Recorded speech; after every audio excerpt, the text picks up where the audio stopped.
Call the meeting to order. Good morning. In our presence, we have Pastor Fred French to lead us in prayer. Please rise.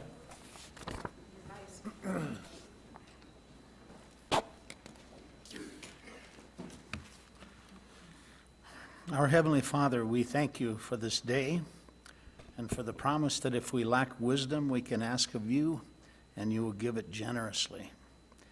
You have said, ask and it shall be given, seek and you shall find, knock and it shall be opened to you. So we ask for wisdom and guidance this morning. We thank you for these leaders who have taken up the responsibilities of public service, and we ask for your blessing on their diligence and the use of their gifts to deal with the decisions they need to make today for the sake of those you have put in their care. Thank you for Mohave County and all the blessings you've given us here. May we sense your presence and grace this morning. In Christ's name, amen. Amen. Amen. Thank you, Pastor French. Supervisor Bishop, if you'll lead us in the prayer. Yes. Please join me in the Pledge of Allegiance to our nation. I pledge allegiance to the flag of the United States of America and to the republic for which it stands, one nation under God, indivisible, with liberty and justice for all.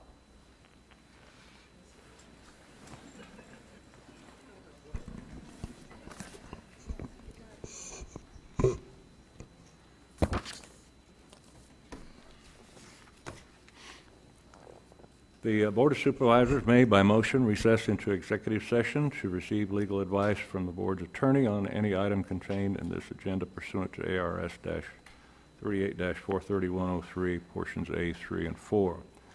At this time, I'll call for a motion, action to call for an executive session to be held on June 19th, 2017 at 9 a.m. for discussion and consultation with legal counsel in accordance with Arizona Revised Statutes 38-43103, portions A, 3, and 4, to discuss items noticed on the agenda with an asterisk. Chairman Watson, I'll make that motion. We have a motion Second. and a second. Those in favor signify by saying aye. Aye. Aye. Those opposed? Motion carried. Clerk of the board, do we have Supervisor Johnson on board? Supervisors Johnson, are you there? Yes, ma'am. Very good. Thank you. Discussion of pending or contemplation of litigation claims and demands. Mr. Esplin? Nothing to report, Chairman. All right. Moving on to committee reports. Supervisor Johnson. Committee report? No, I have nothing. I'll let you cover the WIR board. Supervisor Bishop? I have a couple things to report on. Last month, about mid-month, I was in Phoenix attending the CSA Small County Caucus, and I followed that by attending the CSA Board of Directors meeting the following morning. And then toward the latter part of the month, I joined hundreds of other county leaders, including Chairman Watson, across the western United States for the NACO WIR conference. And this is an annual event that brings together state, federal, and local leaders to discuss policy issues confronting all of the western states, this side of the Mississippi River, I believe. We discussed the strategic engagement of the U.S. Congress on issues critical to the West and attended a lot of different workshops of interest to the West. And then just wanted to report there was a large crowd that turned out on a seminar about public land planning efforts, and that was on the heels of the repeal of the Problematic Planning 2.0 effort. And we were able at that workshop to actually talk one-on-one with the representatives from BLM from Washington, D.C. So all in all, it was a busy month, and that's my report. Thank you for your very complete report.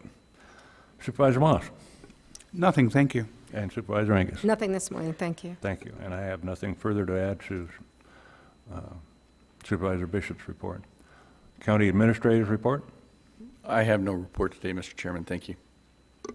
Approval of the April 17 and May 1st, 2017 Board of Supervisors regular meeting minutes.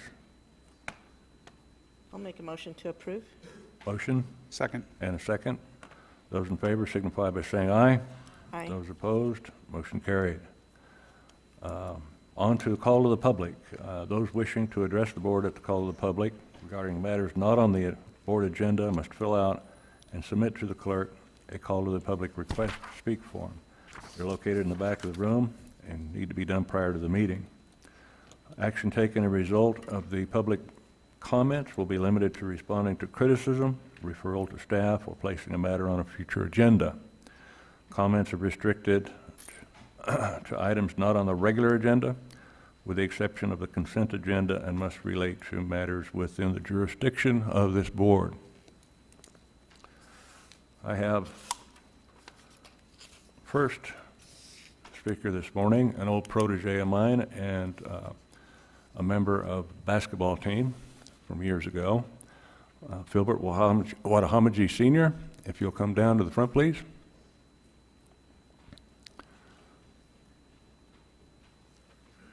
I'm not going to tell anybody how many years ago it was.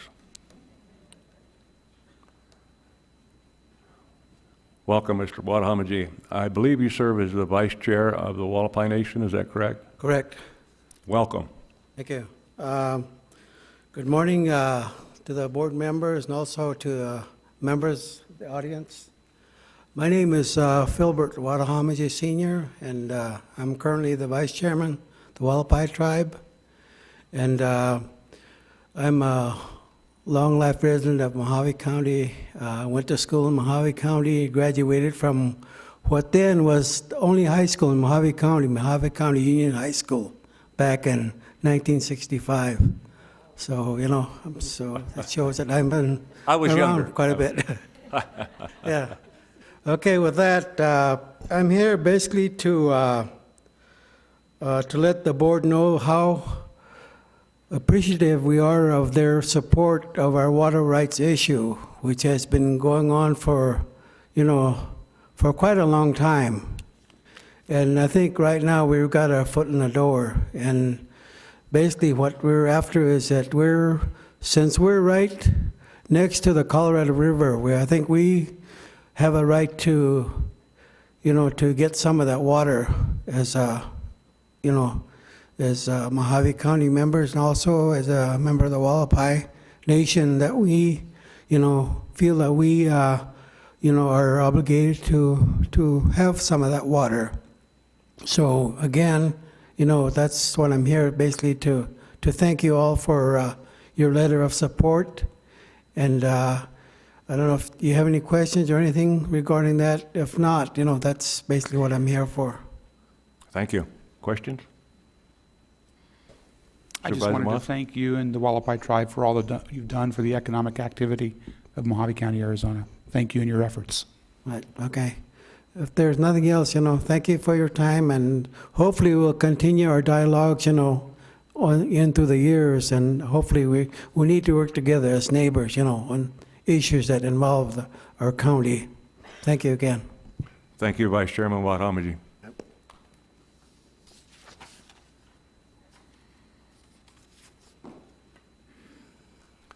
Next person that would like to speak is Barbara Pope. No. No? It was a mistake. Mistake? That's fine. Yes, sir. It was for item C.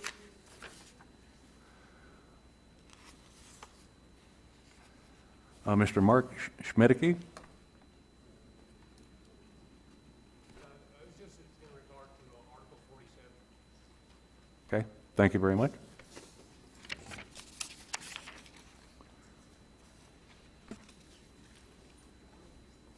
Royanne Ortiz?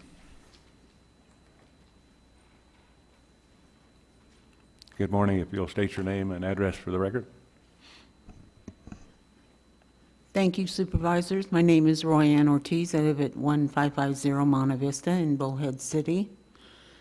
And I wanted to bring up the issue of maybe sometime in the future, if it's all possible, I don't know that it's possible, that the Sheriff's Department for the county be treated as far as taxes go, the way you do, the way the fire department is and the school district is. In other words, that they're their own taxing authority. They have a community board that oversees them. And I think the reason it was done that way was because the schools and the fire department provide a benefit to everyone in the community, and I think that's probably true for the sheriff's department as well, considering they operate the jail, which covers the entire community for their services. So it's just a request of maybe sometime in the future you might want to consider doing that if you have the authority. I don't know whether you do or not. Thank you. Thank you, Ms. Ortiz. Okay, that completes call to the public. Move on to the consent agenda.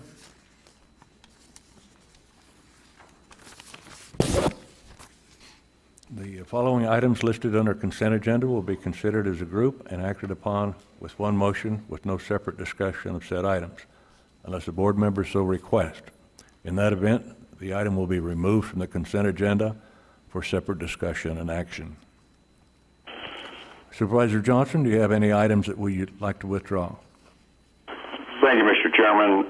31, 37, 39, and 41.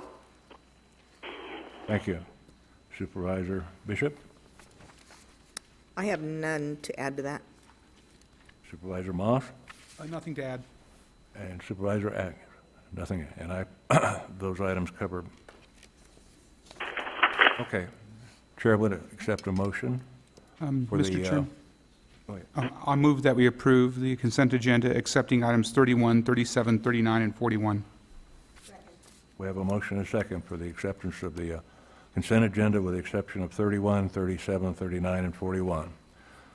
Any further discussion? There being none, those in favor signify by saying aye.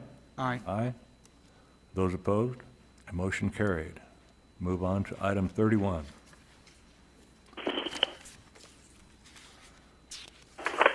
Supervisor Johnson. Thank you, Mr. Chairman. I don't know if we have somebody from staff, if Mr. Hendricks can answer the questions or we want to answer the questions, but I believe it says, or the way I'm reading it is, that we may carry over these hours. Is that correct? Mr. Hendricks or? Yes, Mr. Chairman, Supervisor Johnson, I had our HR department work fairly extensively, and if it's a pleasure of the board, I'd like to have Ken Cunningham come down and from HR and explain the issue. There, it is if he's not there, I'll take a good stab at it. That's correct. We looked at what the proposition said, 206, and it deals with temporary employees. What it talks about is that a temporary employee is eligible for a certain amount of PTO hours or sick time hours a year, and it also gives a jurisdiction some options on how we can handle that and how, if we allow, if we place a ceiling on the sick time hours, then those hours are necessarily carried over. So we took a look at the, okay. Ken, can you save me on this one? And I'll try to finish my thought. But thank you. That the county has some options, and we took a look at what we believed was best for the employee and what was best for the county and how we could easily, most easily manage this very complicated and cumbersome law that's taken effect. And Ken, if you could help me and dig me out of a hole, could you explain what we actually did? My apologies to the board. I was just out of the room. This proposition. Mr. Cunningham? Yes, sir. We have Mr. Cunningham. Maybe I can short up, but my question is, does it say that we may carry over this time? They're talking about the carrying over if we place a ceiling on the amount of sick time. Right. Correct. Right. Well, what we prepared in our proposal is to carry over 80 hours. What the proposition states that any hours that we do not carry over, we're obligated to pay out at 100% of their base salary. So let's say that we pay out the 40 hours every year, we will give that employee 40 hours of pay. And then If we cash it all out, we're still obligated as of January 1st to give them 40 hours of sick time that they will be able to use from January 1st. So that's why we made a proposal to only carry over 80 hours. Then they could have hours on the books, and it takes away the obligation that we would have to upfront 40 hours of sick time or the paid sick time for the following year. So that's why. I guess I'm reading it different. I thought in there it said that we may carry it over, you know, the 40 or the 80. It said 40 is all we had to carry. You're given 80, but it's really only 40, right? Is the minimum? The 40 is the minimum, and it does say you may carry it over, but if you don't do the may, you have to cash it out. There's another section in there that says you may carry it over, but any hours you do not carry over, you have to cash out, which would mean that the employee... Well, wouldn't it be a better deal for our employees? I mean, because that's kind of going against our people because we're not cashing them out every year on their time. I don't know why we're doubling the hours to 80 for the part-time people, but if we just said, hey, we're carrying over 40 every year, and once they reach the 40, if they continue to be a part-time employee, well, then all we do is, you know, if they ever get lower than 40, say they use 2 days off or something, they accumulate back up to 40. Wouldn't that make more sense financially for us? Well, but those employees that, I mean, we're talking about temporary employees. I think we have less than 100 employees that this would apply to. If we go up to the 40 hours, it doesn't say that they don't keep accruing, so you can use your up to 40 hours. Then if we cash out the 40 hours or we don't let them carry it over, the second year, we're going to be cashing out 40 hours because not all of our employees have attendance or call in sick, a very small portion of our employees. So what this would also do is if we carry it over for the 2 years or, you know, the first year and then in the second year, it gives us a chance to prepare for that within our budgets. If we just do it immediately, our budgets just aren't prepared for that. But these are sick days only. Sick days and only. Usually sick days are paid out at a lesser amount in other corporations because it's there to help the employees out. It's not there to be a money-making tool. And so I guess what I'm asking is, would it be legal if the board decided to say, yeah, you can carry over 40 hours and, you know, we're just not paying it out? I mean, if we start paying this out, it's just not fair to our people. And I guess going off that, is that going to come back to what are we going to do with our regular employees now? Are we going to have a sick time base for them too where they can get paid out, or they just get screwed on the deal? The paying out of the hours is not a choice. It's part of the Proposition 206. We have to pay that out regardless. Our current employees that accrue PTO, we comply with the law because we give more than what this minimum of 40 hours per week is. The PTO, currently we cash out up to 300, 400, and 600 hours based on dates of employment and classification of employees. So we're not in violation of the policy. The only thing that we have to change on our current policy for our current employees is that first 40 hours of sick time cannot be held against that employee and the managers cannot deny it. Currently, our PTO policy says that the department head has a sole discretion of approving PTO time. Well, that's not going to be true, and we'll be bringing that up back to the board, but that first 40 hours of unscheduled sick time, we cannot deny that. And like I says, that is in the Proposition 206. We don't have much of a choice on this. And then this will be the same as our employees. You can't use it until you accrue it, right?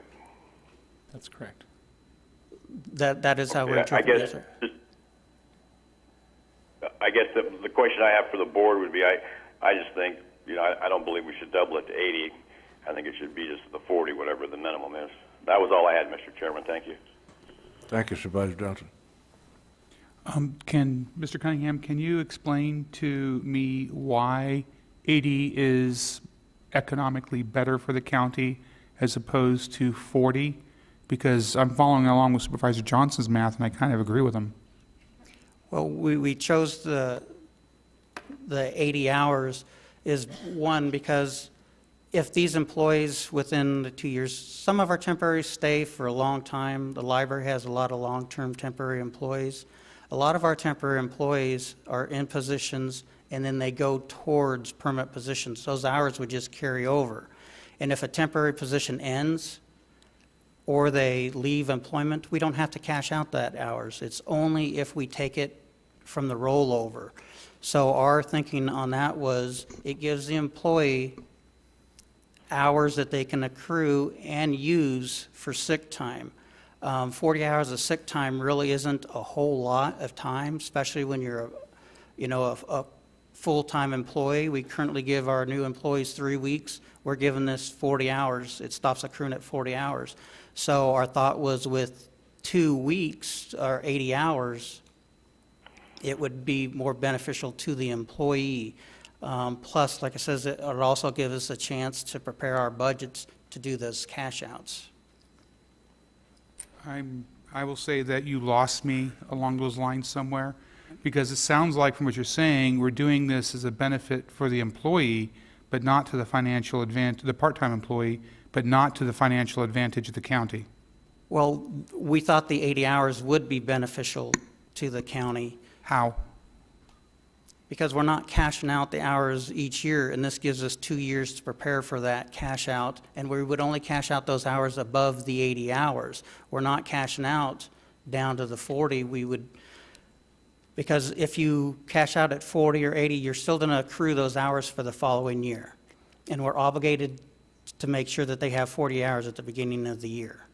Okay, so why don't we just limit it to 40 hours? Wouldn't we have a similar benefit there?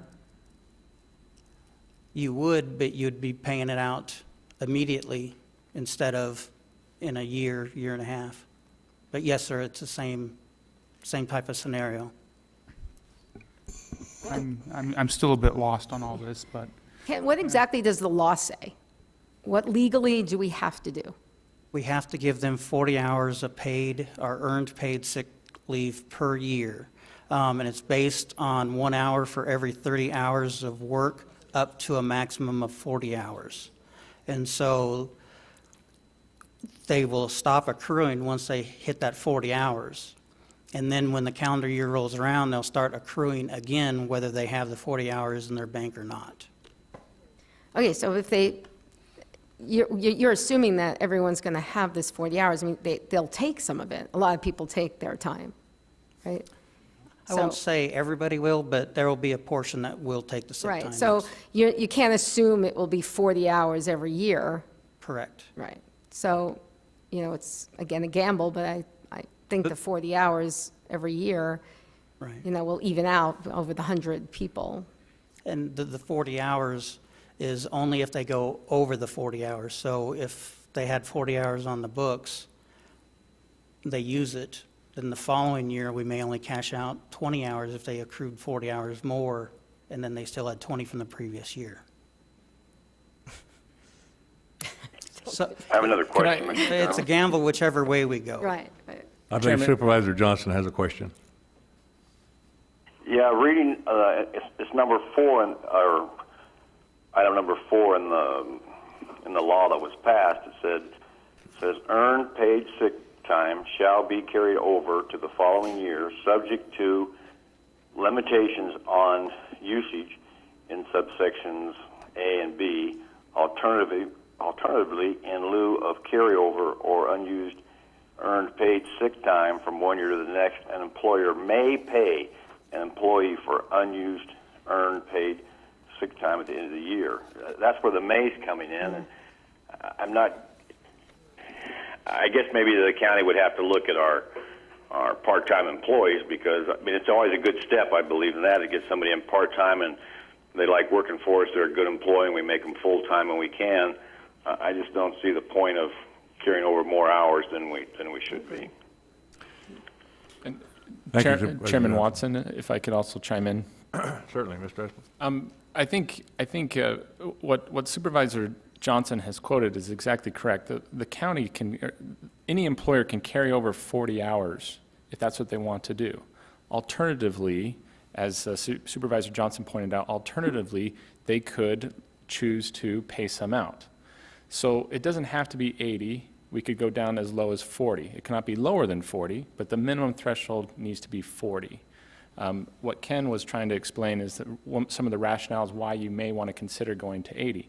That's for the board to decide. But from a legal standpoint, 40 is that threshold, and you can just choose to carry over that 40. Alternatively, in lieu of the carryover, you can choose to pay some out, and that's how you wish, if that's what you wish to do. Mr. Chairman, I don't want to act precipitously, but I'm inclined to vote against this right now. But I suggest that maybe we table it to the next meeting so I can get with Mr. Cunningham and maybe others can to nail down this process, because I don't see in our tough budgetary times, giving more paid sick time is necessarily a good thing for us. And I had to figure that out because I don't see the logic of what you're saying right now, Ken. I'm sorry. Okay. And I agree. Chairman, if I could add one other item to this. The law will go into effect on July 1st, so we will have another board meeting in order to vote upon this. The remaining provisions of this really should be enacted by July 1st, and it's very important that this get enacted. This will be the law of Arizona, and we need to ensure that our employees have the sick time as required by law. The issues that you're discussing here can easily be resolved and discussed over the next 2 weeks, and we can do that still in time for July 1st. So it can still be done. But we just want to make sure that over these next 2 weeks that we take care of it so that at the next board meeting it can be voted on. Well, thank you, Mr. Esplanade. I think it behooves us to take a look at it for the next 2 weeks Sure. for everyone to feel more comfortable. And also I'll make a motion that we table 31 to the next regularly scheduled board meeting. We have a motion and a second to table the item till the next board meeting. Any further I think we discussion? have to continue it, Mr. Chairman. I'm sorry, Supervisor Johnson? I believe we have to continue it. Not table. We have to continue, just for the record. I will modify my motion to use the word continued in lieu of tabled. Very good. Modified second. Thank you. There being no further discussion, those in favor signify by saying aye. Aye. Aye. Those opposed? Motion carried unanimously. On to item number 37. Supervisor Johnson? Thank you, Mr. Chairman. I did notice in the backup anything from the sheriff on this item. In state statute, I think it says that they have to have a sign-off on this.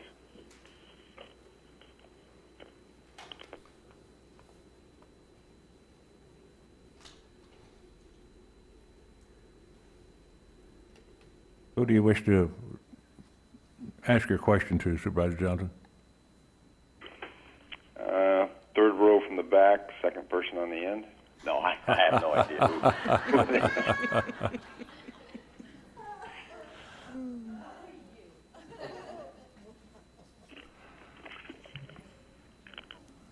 What's the pleasure? It'll be Cindy Cox, our treasurer. I would believe. Yeah. Ms. Cox?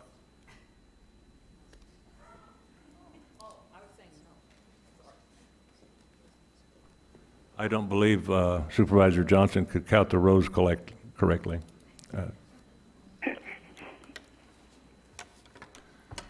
Okay. Well, I didn't understand the question. Would you please state your question again to Treasurer Cox? I didn't see how it wasn't so much for the treasurer, but the statute says that the sheriff's department, I think it's an affidavit, they have to file that when we're doing something like this, and I didn't see it. Sheriff Schuster, will you file that?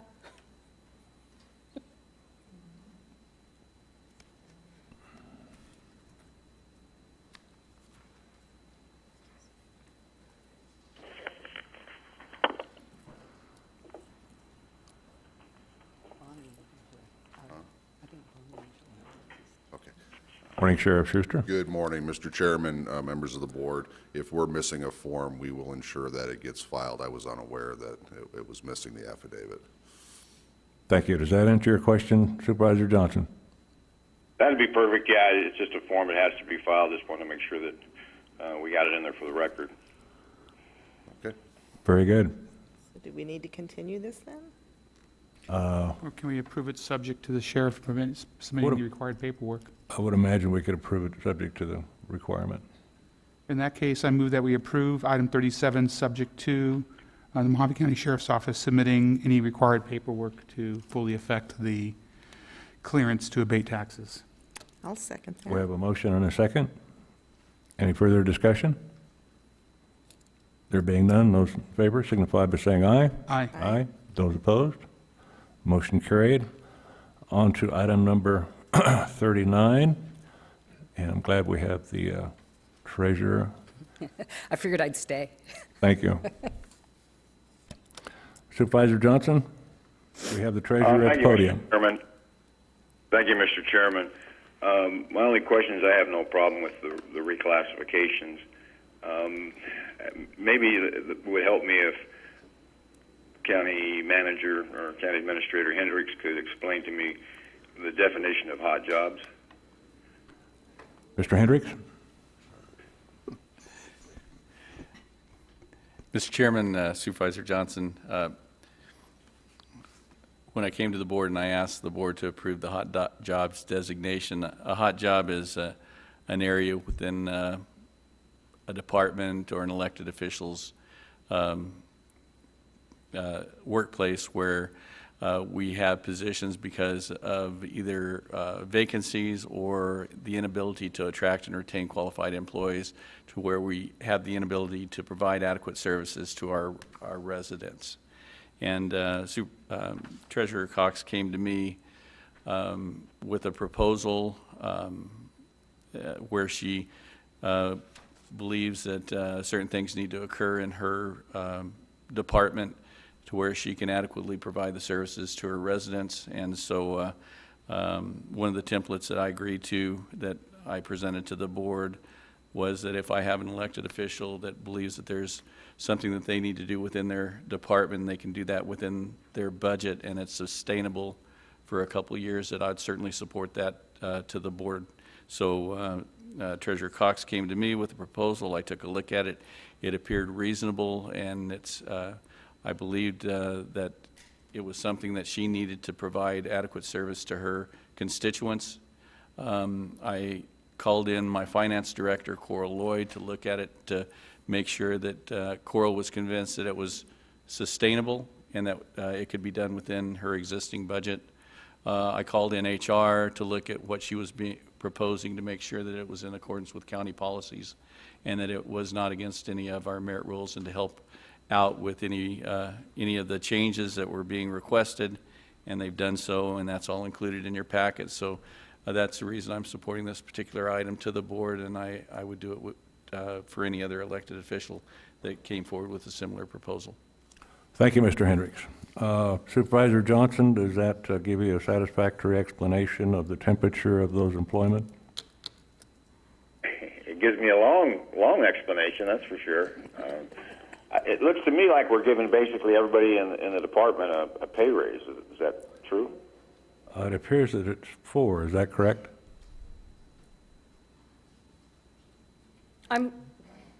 Ms. Cox? Or Supervisor Johnson had He said it appears that everyone's getting a raise? yes. No, they're getting adjustments. That was his statement, but I'm reading, I think it's only 4. It varies. There's about, I want to say 15. Okay, and I guess that's where the reclassifications, I have no problem with those. Okay, so there's. But I think the other part, is they put in the backup, it's sustainable for 2 years and then it's going to run into more money. I just think without addressing all of the county issues, to address just one department, I think is not a good thing to do at this time. That was my comment. That's all I had. Thank you, Supervisor Johnson. I think you answered his question. Okay, thank you. Okay. And could I just say thank you so much, Supervisor Hendricks and Director Lloyd and Director Cunningham. They were extremely helpful in putting this together for me and helping me achieve the goals that I'd like to for our office. Thank you, Ms. Cox. Thank you. Watson, I have a comment. Supervisor Bishop? I just wanted to say that I'll be voting yes for this, especially since it's budget neutral, but I think this is something that the board should kind of keep an eye on for the next couple of years and make sure it stays budget neutral. That's all.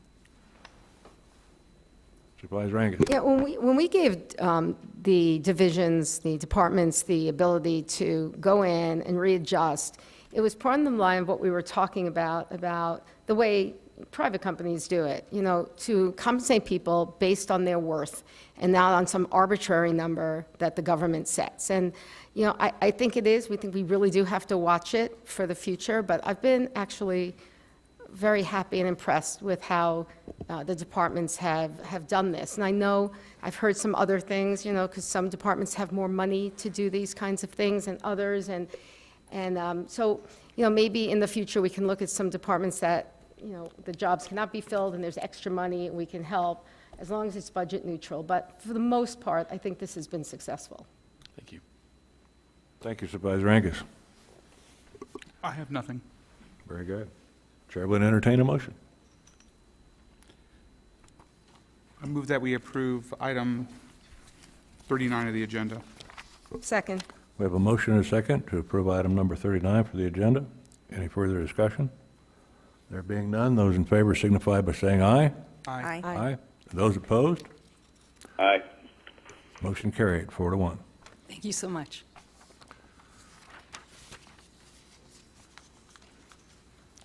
Moving on to item number 41, the approval of an intergovernmental agreement with the City of Kingman for the use of the County Administration Building's auditorium to conduct city council meetings at a cost of $300 per month. Supervisor Johnson, I believe you pulled this item? Thank you, Mr. Chairman.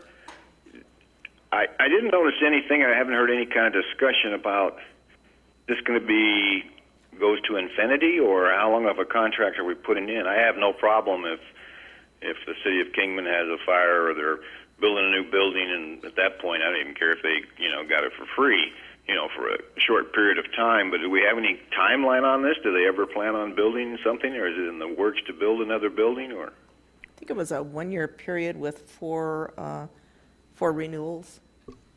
That's correct. It's a 1 year. The initial term of the agreement should be for 1 year, commencing July 1st of 2017, and then there's the option to renew for 4 additional 1-year periods, as Supervisor Bishop noted. okay, we're looking at 5 years, but is there a plan by the city to, remodel or do something, or are we just looking at the county building being the place where they hold all of their meetings? I believe I can probably answer your question, Supervisor Johnson. They're currently looking at a number of different alternatives for moving some offices and acquiring additional space. But for right now, from time to time, the City of Kingman entertains a large gathering of constituents at some of their meetings, not all, and they wanted to have the ability to have a large meeting where they currently are limited to about 120 people in their current headquarters. Does that answer your question? Yes, that answers it. Thank you, Mr. Chairman. My second question would be on the rental fee. I mean, I think we're at bare bones, basically $150 for each meeting. If that's what the staff seem to think they knew, we're going to be getting a lot more wear and tear on our building, and it will obviously cause us to have to upgrade the carpets and all that stuff at a sooner time, because we'll be getting more meetings in there. So I don't know if we're covering the cost of the county, but I would feel better if we said we have a $300 minimum each month for whatever, total of 3 hours or whatever that figures out to, because it's going to be easy. Our employees now, they get off at 5, so they're there, so they don't really have to come back in or anything to help out, and the security guards. But we all know that, people don't leave the auditorium right afterwards, so I think it could get into some long meetings. I think that's the only thing, if we could maybe put something in to say, any meeting that goes over this allotted time, you're paying these fees. That was my only question. Thank you. Sure. Is that a recommendation for the motion? Well, I mean, see what the other board members want. I have a comment. Supervisor Bishop. I think the relationship that we have been building over the years with the different cities, not only Kingman, but Bullhead City, like Havasu and Colorado City, it's important to the county to have that good relationship. And I think this just furthers a good relationship that we have right now working with the city of Kingman on various county issues. So I'm in support of this, and I think it's a budget neutral issue, and I'm glad that we were able to help the city out until they figure out whether or not they're going to build or refurbish another building. So I'll be voting yes on this, and if nobody has any other comments, I'll put that in the form of a Well, motion. I have a comment. So how exactly was this 150, what does that include? Does that include staff? It or- includes the IT person and a security guard and utilities, estimated utilities for the room. Am I correct there? And, Mr. Chairman, Supervisor Angus, when we started trying to determine the actual cost of them utilizing this building, we went back to the original motion, what the board had approved. And there was some language, and I apologize if I don't have it exactly, but it talked about direct costs. So, you know, when we look at, you know, you could get into some of the minutia if you're trying to determine the exact cost as amortization or a depreciation, you know, and all that stuff. Well, the motion didn't say that. It said direct costs. So we looked at what operations we would have to change to accommodate the cities utilizing this building. And those operations were providing security and then providing IT service. So when we looked at what we would charge, that's what we looked at was the manpower requirements.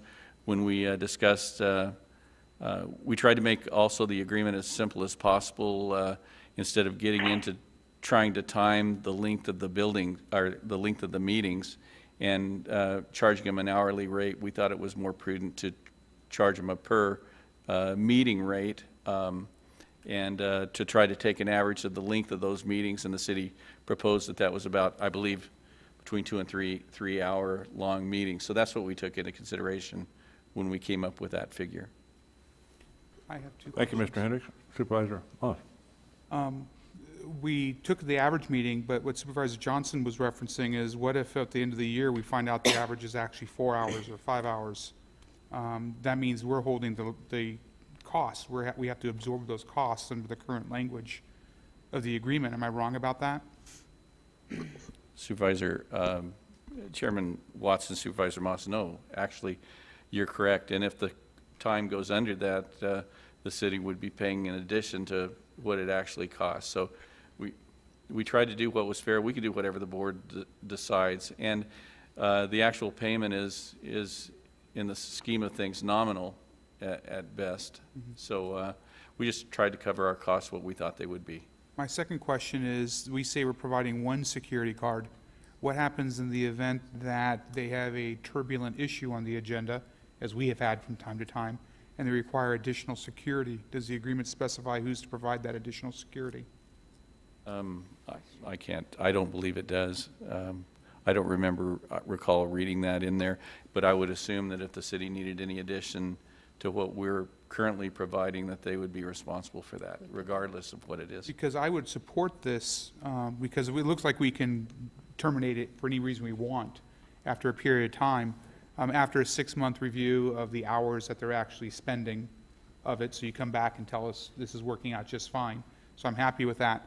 But also that there has to be language in the agreement that says if there's additional security costs, that's on the city, not the county. They can't call us up and say we need an extra 3 or 4 security guards because Mr. Jones has lost his mind and he's showing up. That has to be on them. Supervisor Moss, I can enlighten you a little bit. I do go to the city council meetings quite frequently, and the chief of police, the Kingman chief of police, is on the board. He attends every meeting. Mm-hmm. So he's there, he's in uniform, and he is armed. And in one of the most recent meetings where they thought there might be a problem, the chief of police did have 2 of his uniformed officers that were in attendance. And that's very reassuring, but the written agreement should put that cost and obligation on the city, not the county, because if something bad happens, I don't want them to say, well, look, the agreement says that you're responsible for security costs and you only committed to 1. So I want that, I think it should say they're responsible for any additional security needs. If their chief of police is sufficient, I'm fine with that in their judgment. But it's any additional security costs are on them, not on us. Okay, I could put this in the form of a motion to approve the intergovernment agreement with the City of Kingman for the use of the county administration building auditorium to conduct city council meetings at a cost of $300 a month, and the city will provide any additional security as needed. I'd second that. We have a motion and a discussion? second. Supervisor Johnson. I think that would probably cover it too, but we still have our employees is there for that runs the boardroom itself, all of the stuff that goes on in there. I'm just worried about them getting carried over into like Supervisor Moss said, sometimes you get meetings that go 4 hours or 5 hours, especially at the city. They seem to be a little more active there, and that something should be there, because if not, we get caught paying our employee for 4 hours and we're only getting paid for 3 hours. But that's fine with me. And, yeah, I think I took that into account when I suggested to Mr. Hendricks that he come back to us in a few months with an analysis as to how it's working out, just as a report, because we can change it by canceling the agreement if we want to, Right. if it gets out of hand. Sounds good. Right. Very good. Any further discussion? There being none, those in favor signify by saying aye. Aye. Aye. And those opposed? Motion carried unanimously. On to the public hearings.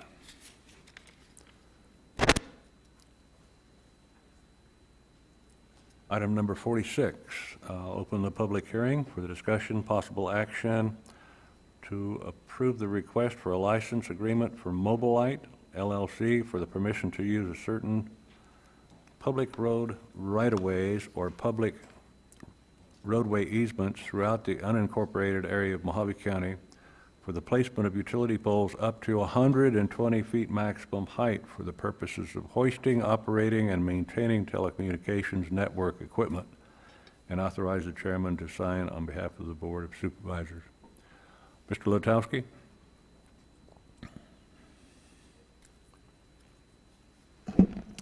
Good morning, Good Chairman morning. Watson and members of the board. This item is to present for the board's consideration and possible approval a license agreement for a mobile ID, which is a company introducing a new telecommunications type initiative whereby the company itself erects small cell wireless equipment that it in turn rents to major wireless providers such as Verizon, T-Mobile, etc. And as a result of Mobile ID approaching Mohave County with 2 locations right now, whereby it desires to erect utility poles that are necessary to house these small apparatuses, the 2 locations being in the Kingman Airport area as well as off of Shinnerup Road in the Golden Valley area. Mobile ID desires to move forward with this a license agreement. This type of technology will enable the rollout of 5G cell coverage, as well as expand what may have been previously absent or weak coverage areas relative to cellular communications, as well as, I understand, Wi-Fi. Staff presented Mobile ID with a relatively standard license type agreement, which we have approved through the county attorney's office as well as the risk manager's office. And the only catch would be, and it's not really a catch, poor word, but there is a fee that is set forward with regard to Mohave County receiving 5% of gross annual revenues.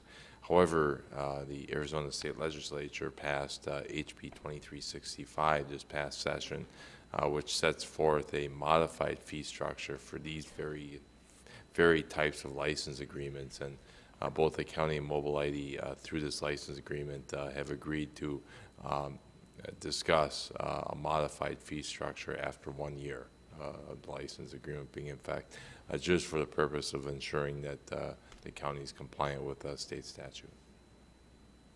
Thank you, Mr. Lutowski. I guess I have a question. The first being, if we were to authorize this license agreement, would each application for a pole position come in front of the commission? Chairman Watson, no. The license agreement would encompass all of the activities by which Mohave County would manage the facilities, any new facilities being proposed, as well as the 2 that are included. that's my fear in this proposal. What if they're proposing a 120-foot utility pole in a relatively dense area of Mohave County? Chairman Watson, that may be an allowance under this license. The current Mohave County zoning ordinance does not have applicability per se to structures within the rights-of-way. Only the license agreement and its height, maximum height specification of the 120 feet that would govern. So, yes, you do have a point with regard to those facilities that do meet that 120-foot threshold would be able to be permitted through this license. My concern would be is we were just 2 meetings ago, we had a number of people that were concerned about a very similar action. So if there's a mechanism of which we can do the licensing agreement, but then have at least the public the ability to come in and protest if they so desire, I think is only the right thing to do. Any further questions? I kind of agree with you that we don't want them to have carte blanche to put it wherever they want. There should be some sort of review and approval process. So I don't mind them expanding their network, but I don't want them planting it in someone's front driveway and saying, you got to move your driveway because we're in the right-of-way. Right, so. Especially a densely populated area that has some Yes. scenic views. So can we continue this item and request that staff address those concerns? Certainly. Because if that would be helpful, I'd move that we continue this item and instruct staff to address the comments of the board. Well, I'd have to close the public hearing in Okay, I'm order sorry. to do the motion. But anyone else wishing to speak to item number 46 in the audience currently? Yes, ma'am. Please come down to the podium.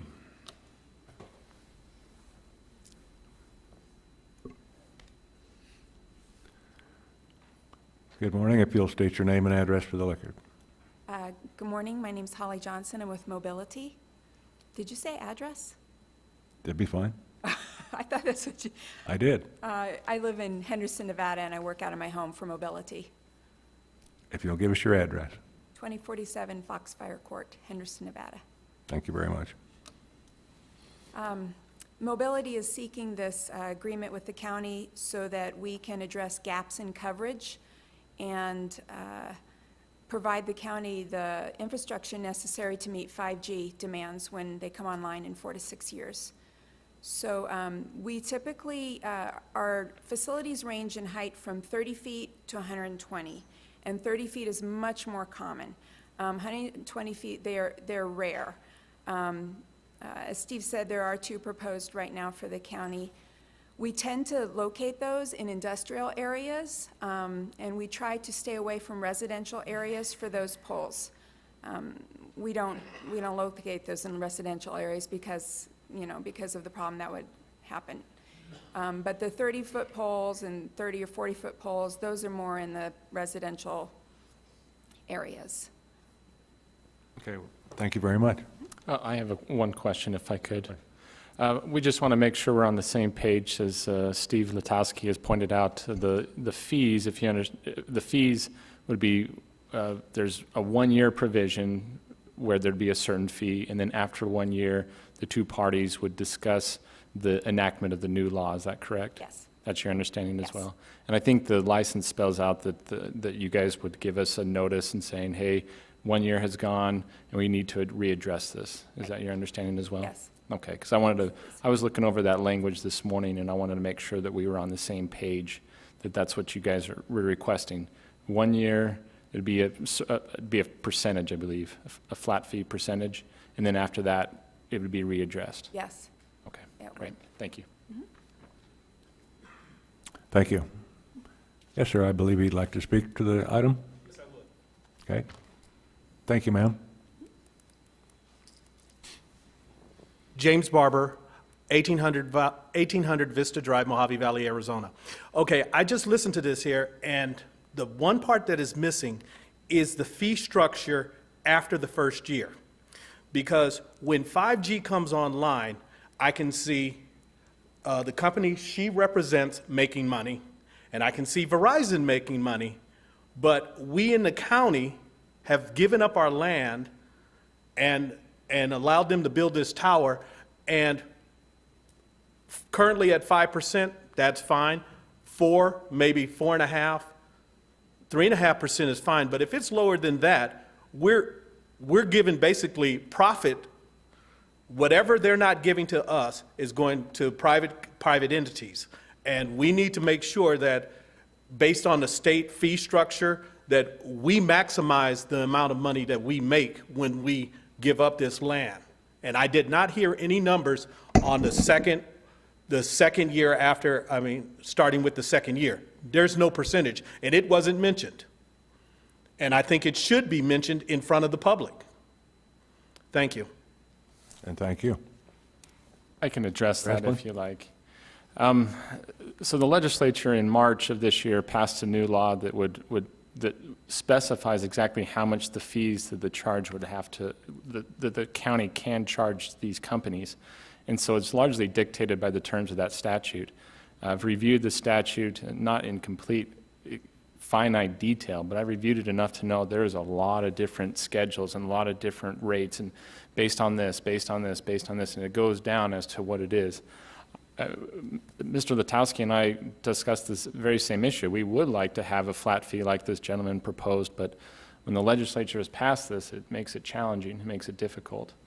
That was our preference, I think, originally, was we have a flat fee, and it makes it a lot easier, but with this new law, it changes things. It's a game changer. It was something that was pushed through the legislature, I imagine through the companies that wanted those and have those.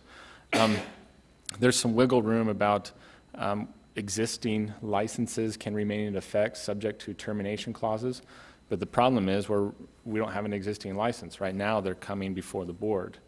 So it puts the county in a difficult situation to try to do that. Mr. Thank you, Rathbun. Chairman, if I can, I think there's language in the agreement, it's on page 9, paragraph B, that says after the first year, it's 5%. So it's continues to be 5% unless a particular statute changes the formula, and then they have to get back and negotiate that formula. We don't know what this, I don't know exactly what percentage it would be based upon the formula. That's what we got to figure out over the course of this year. But there is language saying it's 5%, except for the potential impacts of this formula. But that's what we were just talking about, and that's what I was asking this person here, the representative from Mobility, is that they would give us notice after that 1 year. So we anticipate that they would do that after 1 year. They would give us the notice saying, hey, we need to amend this to be consistent with this law that was passed.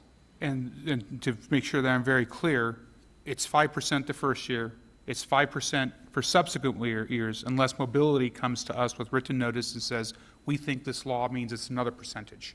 And that's out of our hands, whatever the state legislature may have done to us when it comes to changing that percentage, which I suspect would be lower.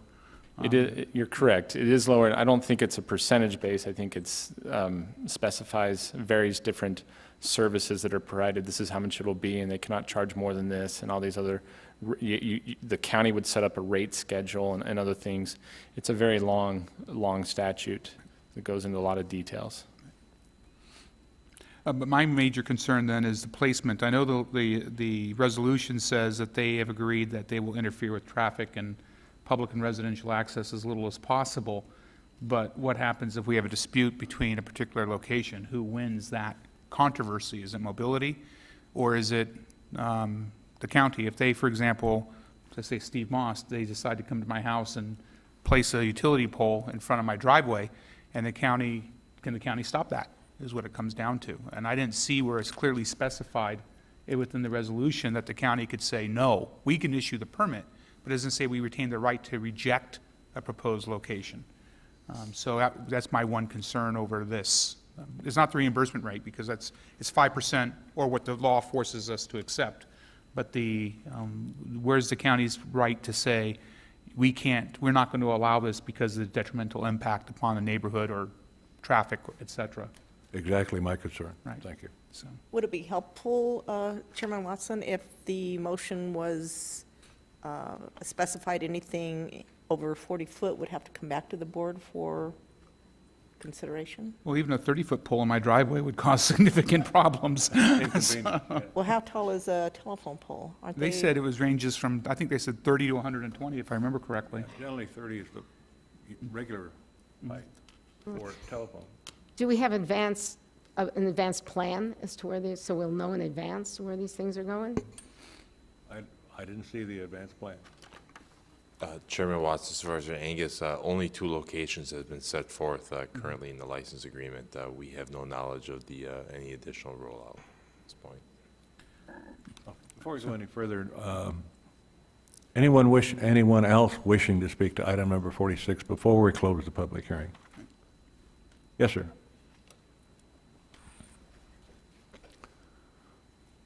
Please state your name and address for the record. Wayne Holland, 4825 North Mormon Flat Road, Golden Valley. My only thing, just reading the brief part I have here of the permission to use certain public road right-of-ways and public roadway easements throughout the unincorporated areas of Mohave County. Now, I've been trying to figure out where those are that the county has right-of-ways for the roads, because apparently some roads don't even have, we don't have the right-of-way for the road, but there's a road there. So my question would be, where's these specific areas that they can specifically put in those poles? That's all I have. Thank you. Mr. Letowski, you may want to answer that last question. I think it's fairly easy to answer. Yes, I certainly can, Chairman Watson, members of the board. It is incumbent upon the licensee, Mobile ID in this case, to verify that the county, in fact, has a fee title to the rights of ways by which Mobile ID would desire to situate their equipment. And of course, Mohave County Public Works, for our county surveyor, would also verify that. Thank you. Well, at this time, I'll close the public hearing and entertain a motion. Mr. Chairman, if I may, Supervisor Johnson. I guess this would be for our county attorney. Is it possible that we could, like when cell towers go in, now they're always on private land, we have a permit process they go through, and maybe would it be possible to put in there that we need to go through a permitting process on these poles, not that we're going to turn them down, but at least so the public has notice ahead of time that we're putting in, or not we, but we're allowing the putting in of 30-foot telephone poles and 120-foot telephone poles with the address, because if it just gives it a blank thing to go ahead and do, and like Supervisor Moss said, and one just shows up in his front yard and he never had any notice of it or anything, I think it's going to cause us problems. Mr. Letowski. Chairman Watson, Supervisor Johnson, the license agreement is set up very much like our other franchise and license agreements, whereby through the Public Works Department, a right-of-way use permit is applied for and administered as part of erecting or even maintaining such infrastructure. However, where it gets somewhat convoluted is Public Works typically is not positioned to render approvals of infrastructure as it relates to, property, possible, zoning related type issues and public perspectives and that. We look at it purely from an engineering standpoint in the context of, will this structure placed at this location have undue impact on the maintenance and protection of traffic on the roadway? And that may not be aligned per se with the public's perception of the overall infrastructure just being in place, even if it was not deemed a hazard to traffic. This license agreement just sets forth a cap at 120 feet, but it is, at the board's suggestion, palatable to consider that language be added to bring back any proposals between a certain range or possibly any infrastructure that may be added. Mr. Chairman? Supervisor If Moss. we don't want to get into the business of approving the location of the poles in advance, but a member of the citizenry comes to us and says, this pole that just got put in is causing these community hardships, whatever they may be, could we retain the right to require mobility to remove the pole and place it at another location after the fact? Chairman Watson, Supervisor Moss, just reviewing the agreement, I do know for sure that the any contemplation of public improvements, such as roadway improvements, would make it incumbent upon the licensee at the county's request to relocate their facilities. This license may be somewhat weak with regard to just more of a discretionary type request driven by public comment. Because, again, my concern is, I think Mobility is probably an excellent company. I think the Public Works Department does a really good job, but where's our recourse if something bad happened in our private, from our perspective, in our private right-of-ways that we've just granted them a license to use? How do we correct that bad? Right. I mean, it can be a pole in someone's driveway, it could be any number of things, I just don't know. I don't want to try to anticipate advance, but there's got to be some corrective mechanism there in case there's a public harm that we need to address somehow. Yes, and I would suggest that we take this back for staff to readdress on a number of issues. Number one, the height of the pole might be acceptable for 30-foot poles in residential, but when you get in excess of 40 feet, then they may need to be addressed by a public hearing, something to that effect. I just don't want to take the rights of our citizens away and then not be able to be addressed. Mr. Chairman, I make a motion that we continue this item until such time as Public Works can address these issues with Mobility, specifically focusing on residential areas and the county's and Mobility's ability to redress issues of public harm if they tend to arise. Thank you. I'll second that. We have a motion and a second. Questions? There being none, those in favor signify by saying aye. Aye. Aye. And those opposed? Motion carried unanimously. On to item number 47. Under the regular agenda, discussion, possible action regarding the direction of staff to develop a proposal for the code enforcement program to be brought to the board for consideration.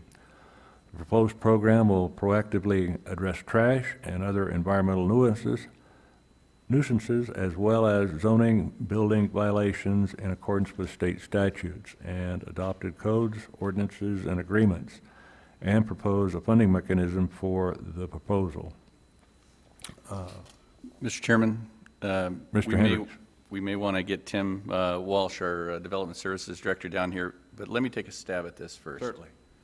After the budget workshop, there were several things that were identified as priorities by the Board of Supervisors. Most of them would necessarily need to be done through the budget process and through impacting the general fund or being funded through the general fund. And what we did was, from a staff perspective, is we tried to identify if there were one or more areas that we could actually look at and bring before the board that wouldn't have a tremendous adverse impact on the general fund or could be done outside or funded outside of the general fund. And what staff identified were two items that were of interest to the board. One was code enforcement, and the other one was a transportation excise tax. And we believed it was important to try to package enough information together to bring before the board at least before or during the time that the preliminary budget was going to be approved, which is today, if we do get it approved today, and to present that so that staff can get some direction on if the board wanted to proceed with these particular items and how to proceed. And what we're addressing with this item is the code enforcement, and what we'll address at a later date today is the half-cent transportation excise tax. What we believed, we met with all administrative stakeholders regarding the code enforcement, which included our development services, it included health department, it included our attorney's office, and other things to see if there was a sufficient nexus to utilize the statutes regarding setting fees for solid waste disposal to be utilized for code enforcement and for cleaning up areas or for enforcing the cleanup of certain areas. And if that was so, we looked at what particular account within our solid waste disposal fees could possibly be best utilized. And what we have determined is that you all know that we have $10 million in the bank for post-closure and post-closure care of our landfill facilities. I asked Development Services to take a look at whether those fees can be reduced, and if so, how much, and how much may be available if those fees were reduced and we enacted an additional fee for code enforcement. And the dollar amount that we came up with maximum was about $300,000. What we also looked at is to try to come up with an idea that we could actually have some confidence in and presenting to the board on a program that would have the best chance of not failing, that would have the best chance of succeeding. And we believe that that program would be a standalone division within possibly the Development Services Department. So we start piecing these pieces together, and we have confidence enough to come before the board at this time to ask that you consider this code enforcement issue to be funded through some sort of fees outside of the general fund, and for us to be able to bring back a proposal in front of the board, a complete proposal, for your consideration to make a decision on whether you want to move forward or not. Thank you, Mr. Hendricks. Chairman Watson? Supervisor Rankin. So you're taking, you want to take this out of environmental services and put it in development services? Mr. Chairman, Supervisor Angus, what right now code enforcement is being handled by Development Services, and when we were having this brainstorm sessions that we had, there was a little scope creep, and we started talking about what would be necessary. But basically, all we're asking Development Services to do is to proactively go after violations, not to take anything really away from environmental services, even though environmental services does a small portion of the work that the zoning people do in Development Services. As you all know, environmental services is partially funded through landfill fees for 2 employees that actually do the dangerous building abatement side, plus some other duties. And we would be looking at trying to combine all of the dangerous building and code enforcement fees, augment that with an offset in our post-closure fees, and possibly hire, I think we would be looking at a nominal amount of new employees and getting some legal assistance also to go after some of these areas. We'd also be looking at, from our brainstorming session, we would also be looking at revamping our code enforcement regulations to provide for additional teeth, and then prioritizing areas, let's say probably going after those areas within, and this is just the initial idea, within a quarter of a mile of the incorporated boundaries of the cities, and start looking at making those areas comply. There was also some good brainstorming that was done by Tim Walsh himself. He came up with the idea that these enforcement issues would first be started through a community awareness announcement and community cleanups, so that people that would have an opportunity to actually clean up their areas be able to fund taking their cleanups to and pay for the disposal of their cleanups within our landfill, and then be required to comply with our code enforcement regulations. And at least we would be assisting areas of the communities in cleaning up, and we believe this program would benefit property values, it would benefit communities, it would encourage incorporations, and it would be a benefit to Mohave County, and that's why we're proposing it. I do get a lot of calls about this, and I know we talk about it since I've been supervisor, and I've always been sort of told that the reason is that we don't have enough employees. So is this going to, how is this going to change that? If it sounds like a great program, but if we don't have enough employees, how are we going to enforce it?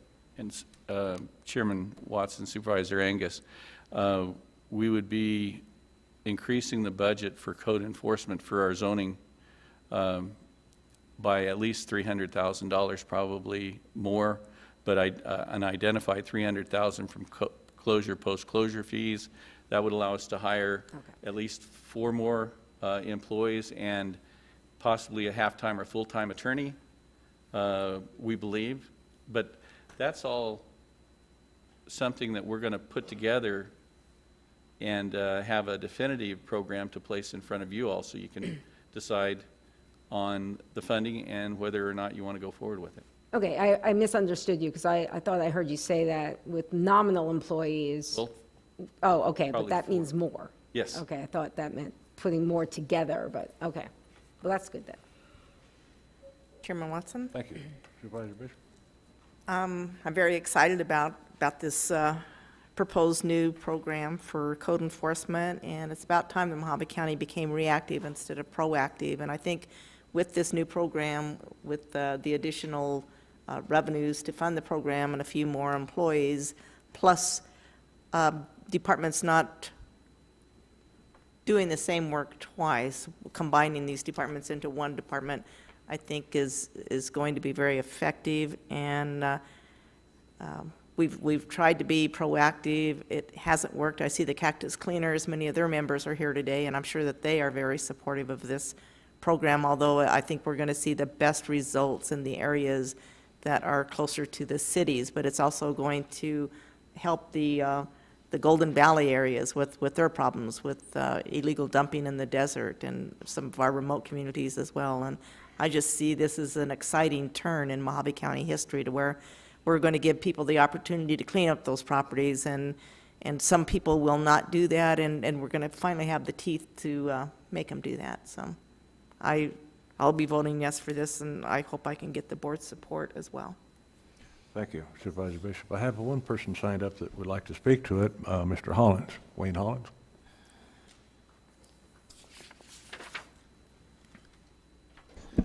Good morning, Supervisors and Chairman Watson. I'm in favor of the proposal there, and a couple things important, mainly of enforcement. That's the one thing that we've been lacking on. And again, I started the Cactus Cleaner a little over 2 years ago, so we've cleaned up a lot of trash out of Golden Valley because that's where we're from, so that's where we mainly work at. The problem I've seen in the past, we're a volunteer group and we've did a lot of work out there. I've seen 0 county people policing up the trash that accumulated well before I ever got into the county. So I think it's time for the county to have people feet on the ground helping to get the trash out, keep the trash out, and we can supplement as a group of volunteers what the county is attempting to do. I don't think we should be the main force in cleaning up the county and specifically Golden Valley, but it's time for the county to step up. And also that has to do with the landfill. 2 short hours, not enough days, too far away for some. Recycling, you have recycling in the cities, nothing in the county. So if I'm going to the landfill and recycle, I got to come out, go up to the landfill, drive all the way down to Kingman to recycle anything I want to recycle, instead of being able to go out in my community and recycle in the community. And the people in Chloride and Dolan Springs even got a farther drive if they want to hit the landfill and recycling. So more people going to the landfill because of the longer hours would increase the revenue going to the landfill, should pay for, at least partially pay for any additional cost. And the landfill would be a perfect place to have a recycling area before you cross the scales, so you could recycle and not have to drive another 15 miles after you drove 10 or 15 miles to get to the landfill in the first place. We can consolidate that operation and do some recycling and landfill all in one shot. And the city's considered it important to have a recycling program. I don't know why the county hasn't been as supportive, but I do appreciate everybody's work towards the problem and that we're finally getting some traction here. And the cactus cleaners, specifically myself, I'll be glad to help any way we can to help and continue to clean up Golden Valley. Thank you, Mr. Hollins. I neglected to make sure that you stated your name and address for the record. Wayne Hollins, 4825 North Mormon Flat Road, Golden Valley. And thank you.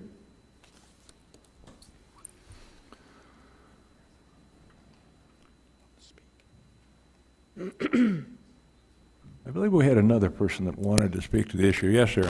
I'll give you a brief, you're not signed up, but I'll give you a brief moment. James Barber, Mohave Valley, Arizona, 1800 Vista Drive. Okay, when I was in the Army, I was in charge, I was second in command of a jail. And what we did was we took all our people who were under punishment, we took them out to clean up.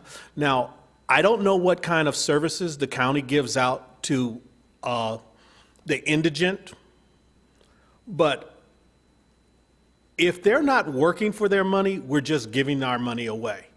And there should be, under this program, there should be some way that our indigent have to earn their money. Because my wife works as a grocery check cashier, and the total payments, when she comes back and tells me about the numbers, a person who is not working earns equivalent to about $40,000 a year in some locales. And if we're giving away our money and we don't have them working for it, we should. And that plan should include some way so the indigent can earn the benefits that we're giving them. Thank you.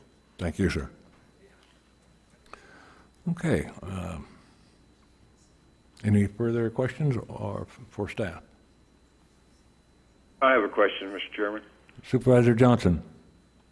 And I don't expect them to have the answer today, but it'd be for the county attorney's office. I mean, we're starting to go down a slippery slope on using landfill closure fee money for things that I think don't really fall into the category that's supposed to be, that money is taken on. I think we're getting a little far afield by saying, oh, well, we'll lower the landfill fee and then we'll use more money to fill this other program. And at some point, it's like HERF funds. They got pretty stringent regulations on how that money can be used. So you would like to have clarification from Mr. Esplin? Yeah, I don't expect it today, but I think we really need to look at that before we get into something where we can come back and be called on the carpet for using the monies the wrong way. Chairman Watson, I can address that real briefly. If Supervisor Johnson, looking at the backup, I'd just direct you to page 3. Those are the statutes that we were looking at that would authorize the county to run this program with those fees. And I'd be happy to sit down and talk with you as well about it and answer any questions. But your first start is going to be those statutes. You're looking at ARS 49-742 is where you're going to start. And then it kind of, that page 3 details the step-by-step analysis that we were looking at. Okay, yes, I saw that, but I still had a lot of questions on it because, sometimes we can have good ideas, but when we implement them, we might not implement them the right way. Oh, I understand that, and I understand your concerns, and I'd be happy to address them, and I'd be happy to look at them again as well. No problem, I can do that. Chairman Watson? That's all, Mr. Chairman, thank you. Thank you. Refresh my memory, wasn't that money used to help build the Development Services building about 6 years ago? You used the landfill, or you took a loan against it, or something like that? Mr. Chairman, I can answer that question, I believe. Supervisor Johnson? When we were building new buildings, we took the fees, HERF fees and landfill fees and flood control fees, and instead of sticking it with the taxpayers and the general fund, the people that are using that space paid for that space, which we thought was an adequate thing, and we had it all checked out. So, but that was inside their parameters. I think now we're getting far afield on, for buying their building. We can argue whether they should furnish their own building or not, but if we're now taking land closure fees and saying we're using that to go out and do cleanup, I don't think that's where you got that original language for. Does that clarify it, Supervisor Anderson? I guess. Thank you, Supervisor Johnson. I'd like to make a motion if there's no further discussion. Certainly. I'd like to direct staff to develop a proposal for a code enforcement program to be brought to the board for consideration. The proposed program would proactively address trash and all other environmental nuisances, as well as zoning and building violations in accordance with state statute and adopted codes and ordinances and agreements, and propose a funding mechanism for that proposal. Thank you, Supervisor Bishop. I'm going to second the motion primarily because it's just directing staff to put together a plan. This is a very preliminary stage. Right. We have a motion and a second, put together a preliminary plan. Any further questions? There being none, those in favor signify by saying aye. Aye. Aye. And those opposed? Motion carried. Item number 48. Discussion, possible action regarding the authorization or additional appropriation of funds in the amount of not to exceed $30,000 from Fund Number 205, Highway User Revenue Fund Contingency, to maintain continued services by the law firm of Gust Rosenfeld, PLC, to represent and defend Mohave County on September 9, 2016. Summons filed with the clerk of the Mohave County Board of Supervisors. Mr. Chairman, I move that we approve item 48 of the agenda. Second. We have a motion and a second for the approval of item 48. Any further discussion or questions? Yes, Mr. Chairman. Supervisor Johnson. Oh, no, I have a different number here. Never mind. I'm okay, thanks. Okay. There being no further discussion, those in favor signify by saying aye. Aye. Aye. Those opposed? Motion carried unanimously. Item number 49.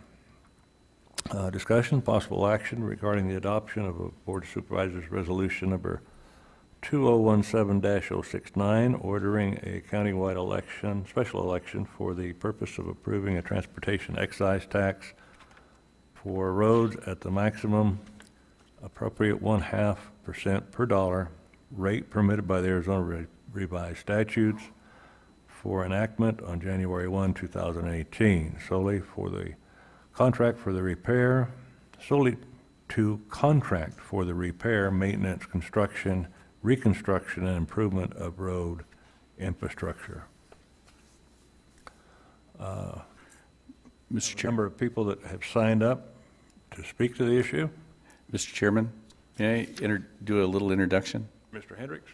Okay, like I mentioned earlier, this item was a result of the budget workshop, to where there was one or more supervisors desiring to see something done with our roads and streets. So we took a look at this item, and actually a half-cent transportation excise tax was approved by the board in 2000, and then later withdrawn.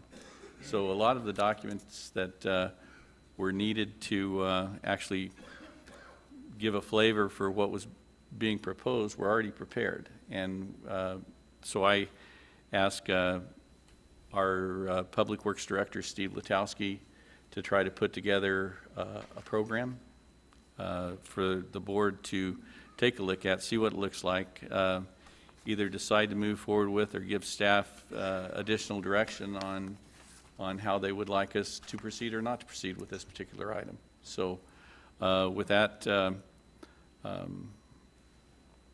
thank you very much. Thank you, Mr. Hendricks.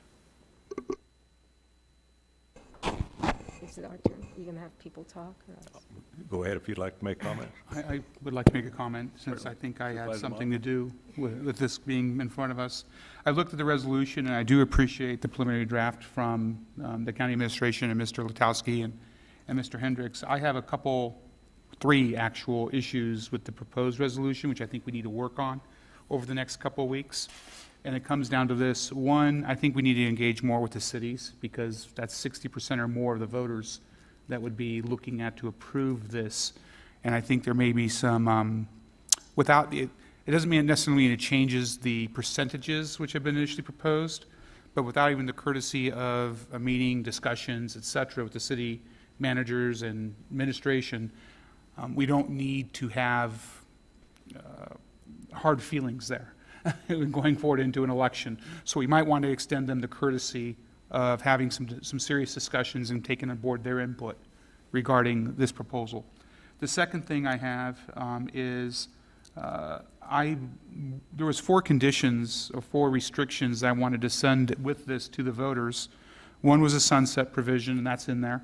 The second was that it could be only used for roads, not buildings, couldn't be swept for other projects. The third was that it would be not used to expand the size of government. It would have to go out to private contractors and private businesses. We couldn't use it to supplement pay employee wages or hire new people. And the fourth was that it would be evenly distributed amongst the 5 districts, so each of our 5 districts would have an equal incentive to vote for this, as opposed to, for example, Bullhead City saying, well, I only have one county road, so why the heck would I vote for a county sales tax for roads? You just lost 20% of Mohave voters in one fell swoop.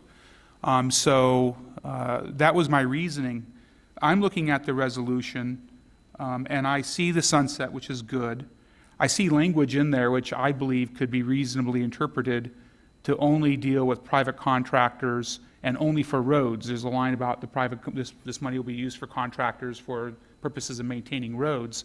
But to confirm it takes care of 2 of those conditions, I'd like to see a legal opinion out of the county attorney's office to ensure that it's limited, because we don't need, the county government, in my opinion, and government in general, has had a lot of blowback for decisions made in the past, and I want to avoid future blowback. I'm trying to build up trust and credibility that if they vote for this, they know it's going to go into roads, and they know the government is not going to get bigger.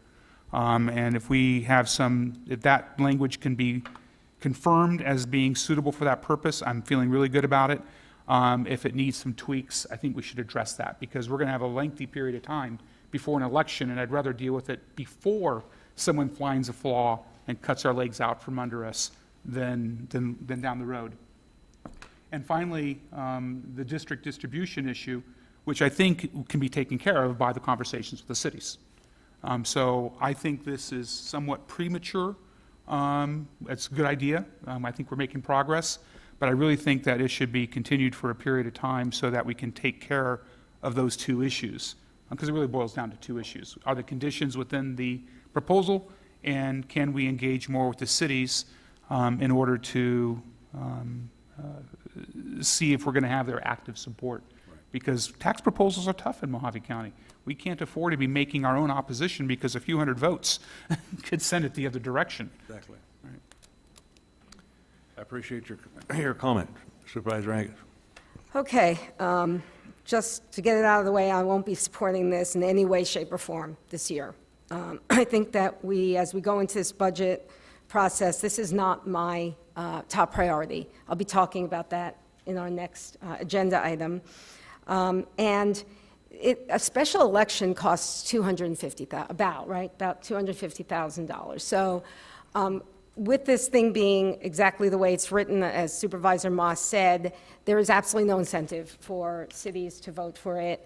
I think just sort of the nature of it is difficult. Bullhead City tried to do a sales tax just for roads, and with all the money going into the city, it didn't pass. Of all the things we need right now, I know our roads are in terrible condition, and it's only going to get worse, and it's something I think that we need to start talking about for next year. I'll be talking about this in our next agenda item, but last year's budget we were all talking about the sheriff. And that is my top priority, and we'll talk about that. So I just wanted to get out, I will not be voting for this. I just don't think right now, in our budget time, this is a top priority. Thank you, Supervisor Angus. Mr. Chairman, if I could? Certainly. I agree with Supervisor Angus in that last year, we were just talking about the sheriff, and that's why when we did our our small list of, our short list of budget priorities, I think all of us listed the sheriff's department. But I think we're currently in a time where our immediate pressing needs are not coming at us one at a time in a steady stream. They're beginning to, it's like an avalanche. The boulder's getting faster and faster rolling down the hill, and we're collecting even more issues. Mr. Latosky might be able to add to this, because I think we've asked him as a board to prepare a report, which I'm certain he's in process of doing, a small, short, couple-page report, which can be easily distributed and understood. But my understanding from communications with him is 45% of our roads are approaching failure, and that 55% are going to hit that within 1 to 10 years. And then if we think we have road problems, the cost to fix it is going to be astronomical if we don't deal with it now. So we are going to be penny wise or pound foolish. That's what it's coming down to at the present time. And I don't want to vote for this. I don't. But the 2 data points, one are the reports coming out of our engineering department, and they're good engineers, and me driving these roads that are in question. It's obvious we have a severe problem that's developing. But I'd like to Mr. Latosky to confirm my statements as being accurate, because I don't want to step on an engineer's toes and put words in his mouth if he doesn't agree with my characterization. I don't have that professional qualification. Before you get started, Mr. Latosky, I'm going to ask Vice Chair to take over for just a couple minutes.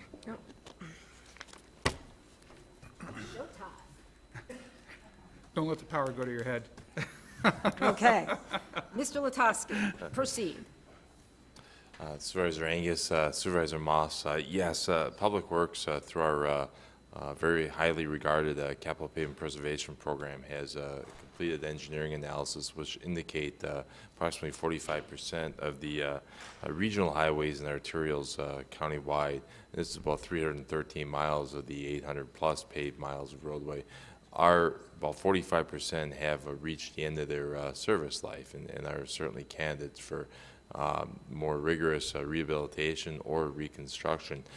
Staff did provide that the 2-pager that was requested by the board in the item backup for this item. I believe it was distributed separately as well. But what it does show is an approximate $8 million annual shortfall when one considers the practice of maintaining and keeping in best practice service our entire roadway network to the best practice. Okay. Any questions from Mr. Latosky? I don't have any questions, but I do have comments. Okay.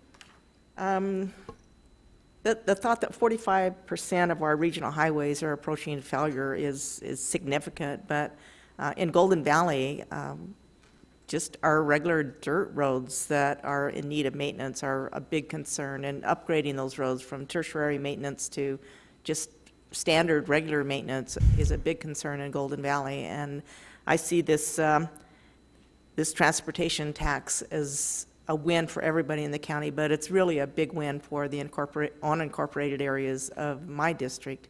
And I understand Supervisor Angus is, her district is mostly the city of Bullhead, so I don't expect her to sympathize with Golden Valley too much because she's not out there driving those dirt roads. But believe me, I go out there weekly and I'm visiting different places, and some of the roads are atrocious and not even, as Mr. Holland says, not even a county road, but people are using them as a county road. So I think this would be a way to help Mohave County as we go into the 21st century, and people are moving here because they love our county, and we have to be ready for that.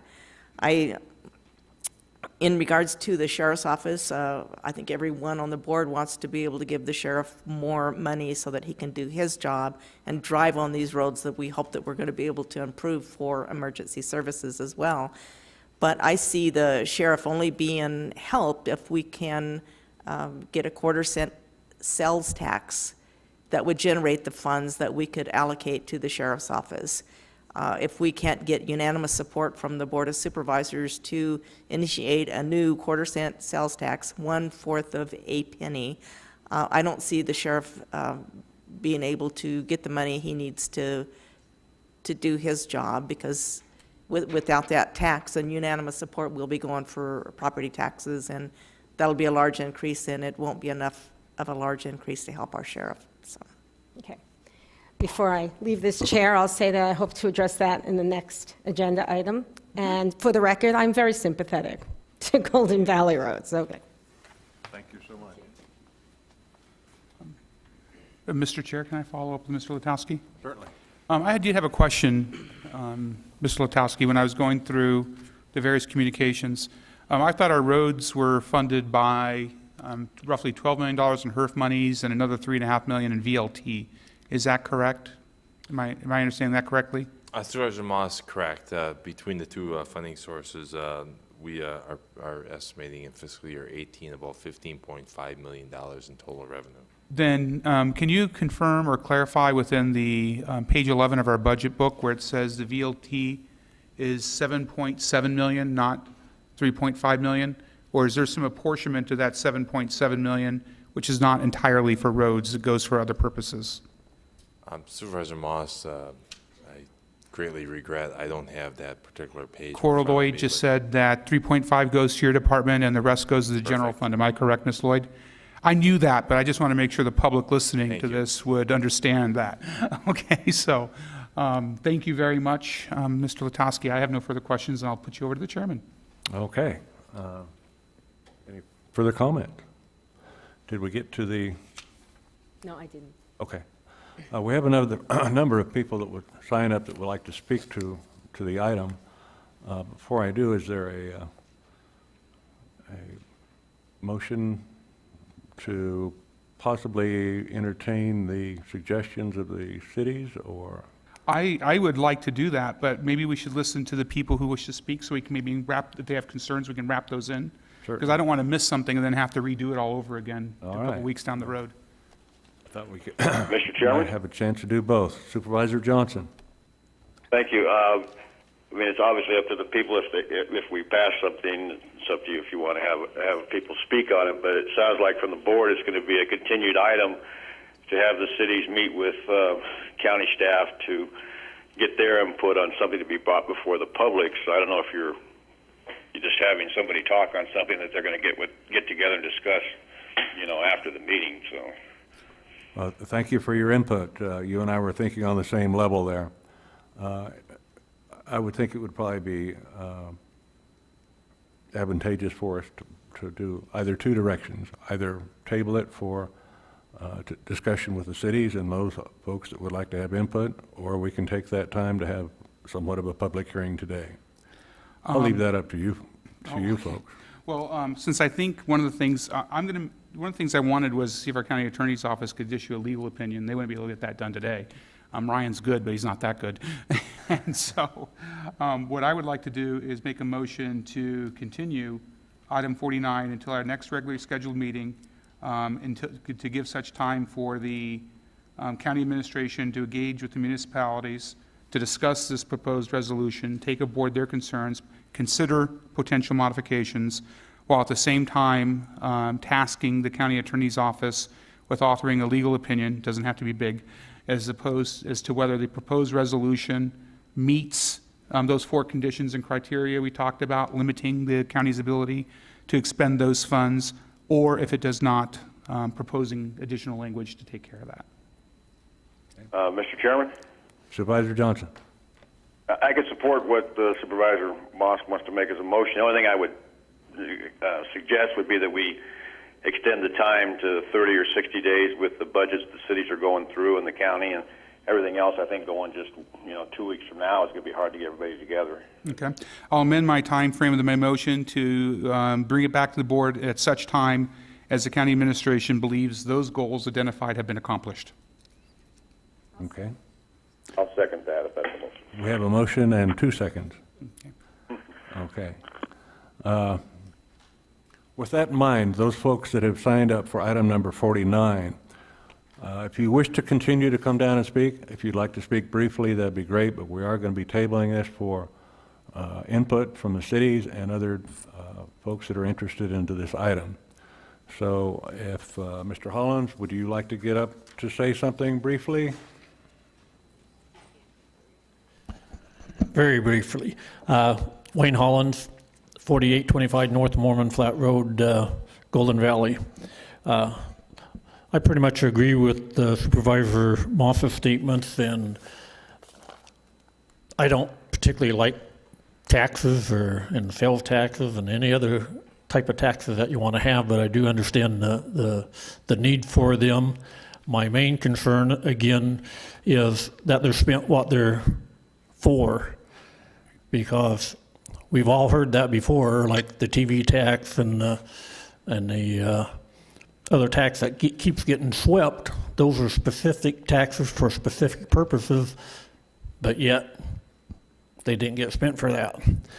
So that I would like assurances that if we're going to do that, that next year or 5 years from now, we're not going to change your mind and use it for something else. Thank you, Mr. Hollins. That's pretty much. Thank you. Thank you. Lewis Ward? Chairman Watson, while Mr. Ward's approaching the podium, I did have questions on Facebook wanting reassurances that the state of Arizona would not be able to sweep these funds. So, you know, if we could clarify that for the public, Thank you. might be helpful. Mr. Chairman, board members, Lewis Ward, 5602 North Golden Valley. And I stand strongly opposed to this tax. And item number 48 is a good reason why. Diverted HERF funds. Yeah, that's a good example. And I have a couple of questions. Didn't the state of Arizona just increase the gas tax by 10 cents? No, sir. That did not become implemented? No, sir. Okay. And as Mr. Hollins mentioned, I'm just kind of concerned about where these funds would go. If they would go to the roads or they would be appropriated in other areas. As it's proposed, it's for roads only. Okay. Thank you very much for your time. Thank you, sir. Mr. Chair, can I say something? Certainly. Just in case we were less than clear, I believe 48 deals with road litigation to make sure we preserve county right-of-ways for those who didn't know that. Right. Right. So that they weren't swept. That was just a designated fund. Toby Cotter.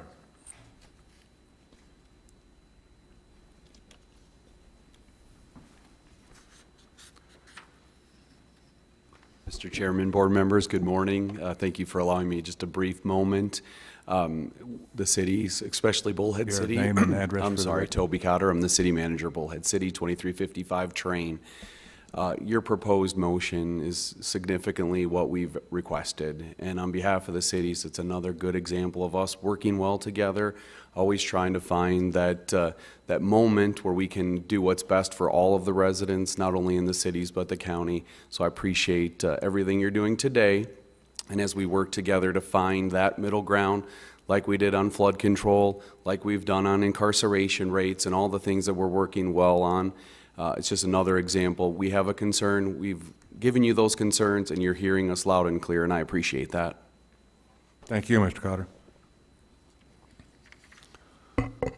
Mr. Barber. We will be tabling it. That's the proposed motion, so if you could keep your comments brief. James Barber, Mohave Valley, Arizona, 1800 Vista Drive. Okay, I'm looking at it. Supervisor Moss took care of 3 of the items that I wrote down. How much, how long, and my questions are, if we implement this tax, what will can the state reduce our HERF funds because we're getting funds to fix our roads? Second is, where is the repair priority? When Bullhead City's tax proposal came up, the first question I asked was, where's the proposal, how long, how much? And if there was a sunset provision when they reached the how much. With the economy improving, we will be getting, hopefully we'll be getting more taxes. So we need that repair priority, and we got to avoid redirections of the funds, which is basically have been addressed. So as long as the state doesn't reduce our HERF funds because we're getting more money, I'm down with it, and I would be a supporter. Thank you. Thank you very much, sir. Okay, we have a motion and a second. I have one last comment, if I may. Supervisor Bishop. I spoke to the City of Kingman mayor, and she also had similar concerns as Bullhead City and Lake Havasu City. But she's very much, it's my understanding, she's in support of this because the City of Kingman is in need of a lot of upgrades for their roads right now, so. Thank you very much. I notice that every morning when I come to work. Mr. Chairman? Supervisor Johnson. Thank you. I think another thing, and the county attorney can correct me if I'm wrong, but people are curious about sweeps and that sort of thing. I believe when it's a county-initiated ordinance that there can't be any sweeps of that money. That's my understanding also. Yes. Is that I correct? don't know the answer to that, but I'd go along with that. I'd have to look into that issue. But I mean, it sounds like you're square with that, but I don't know for certain. It sounds like we're square with it, Supervisor Johnson, but there's no guarantees on our state legislature.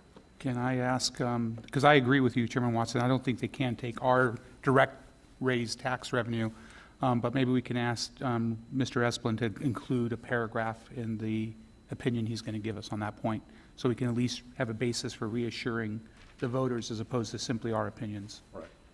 I can do that, yes. Okay, we have a motion and a second. For how many days did we? It was open-ended based upon when the county administrator feels prepared to bring this back to the board. Okay. That was based upon Supervisor Johnson's suggested amendment Okay, to the great. motion. For total input. Yes. Okay. There any further discussion? There being none, those in favor signify by saying aye. Aye. Those opposed, motion carried. I've got a request from some people on the dais for a 5-minute break. So we will break for 5 minutes and be back.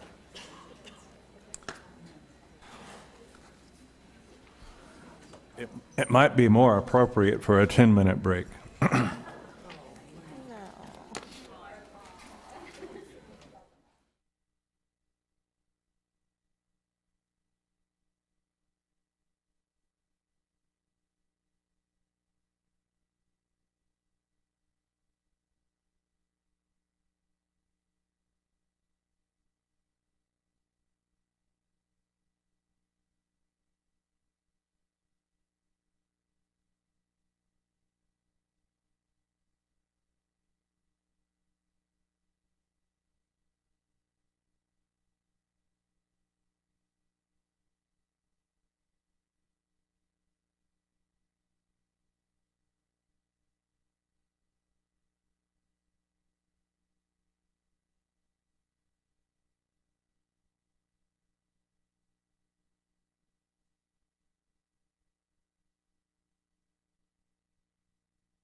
Ladies and gentlemen, if we could get saddled up again for the remainder of this meeting.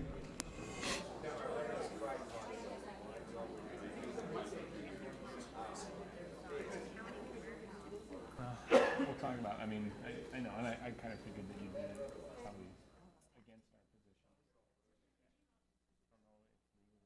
I'm hesitant to use the gavel. I didn't want Supervisor Moss to spill his water. I really appreciate that because I would have held a grudge. Okay, we will reconvene at this point. Supervisor Johnson, are you still online?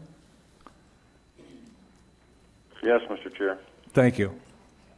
We're on now to item number 50, discussion, possible action regarding the adoption of the 2017-2018 tentative budget with modifications and set a public hearing set for August 7th, 2017 for the public hearing on the final budget and tax levy and truth in taxation, if applicable, and set a special board meeting for the adoption of the final budget on August 7th, 2017, following the public hearing. With that, we have Ms. Lloyd, Director of Finance. Good morning.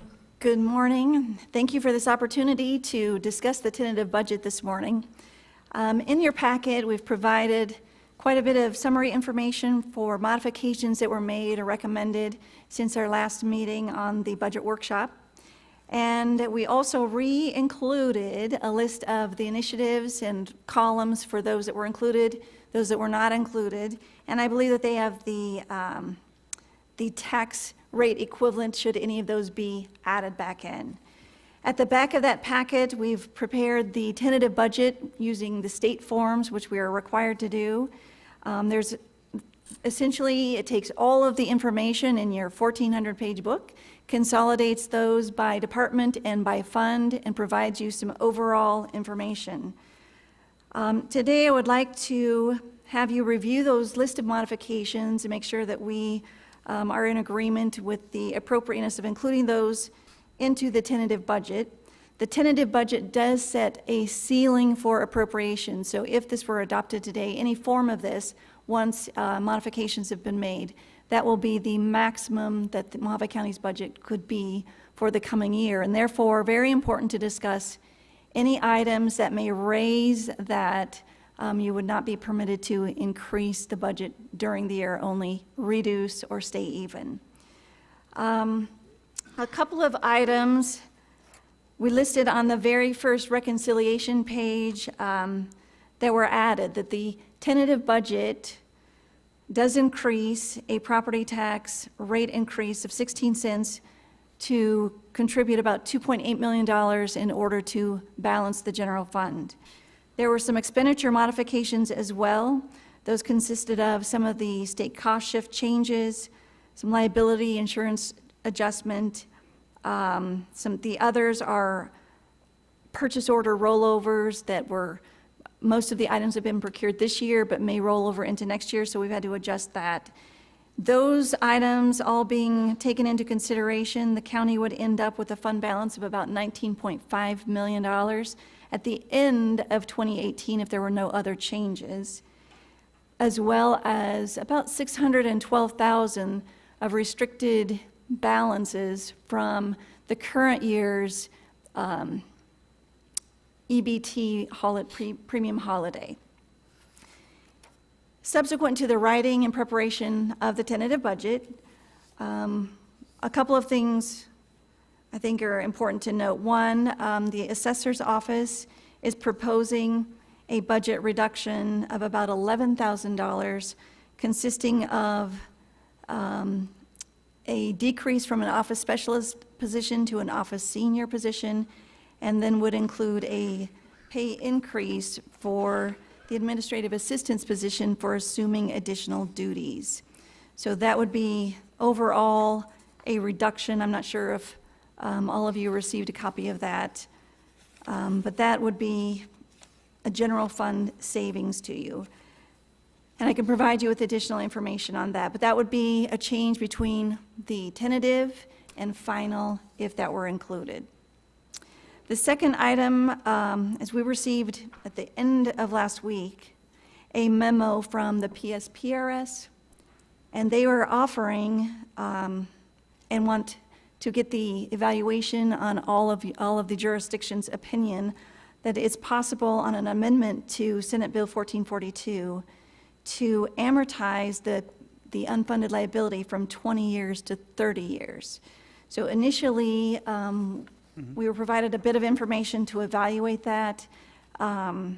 Supervisor Moss has been in direct communication with PSPRS and is our liaison with CSA, and we initially responded that it didn't appear to be a true benefit to Mohave County. It looked like it increased the long-term costs, so we would be meeting today with the board and would be obtaining board's feedback whether you choose to have a maximum amortization period of 20 or 30 years.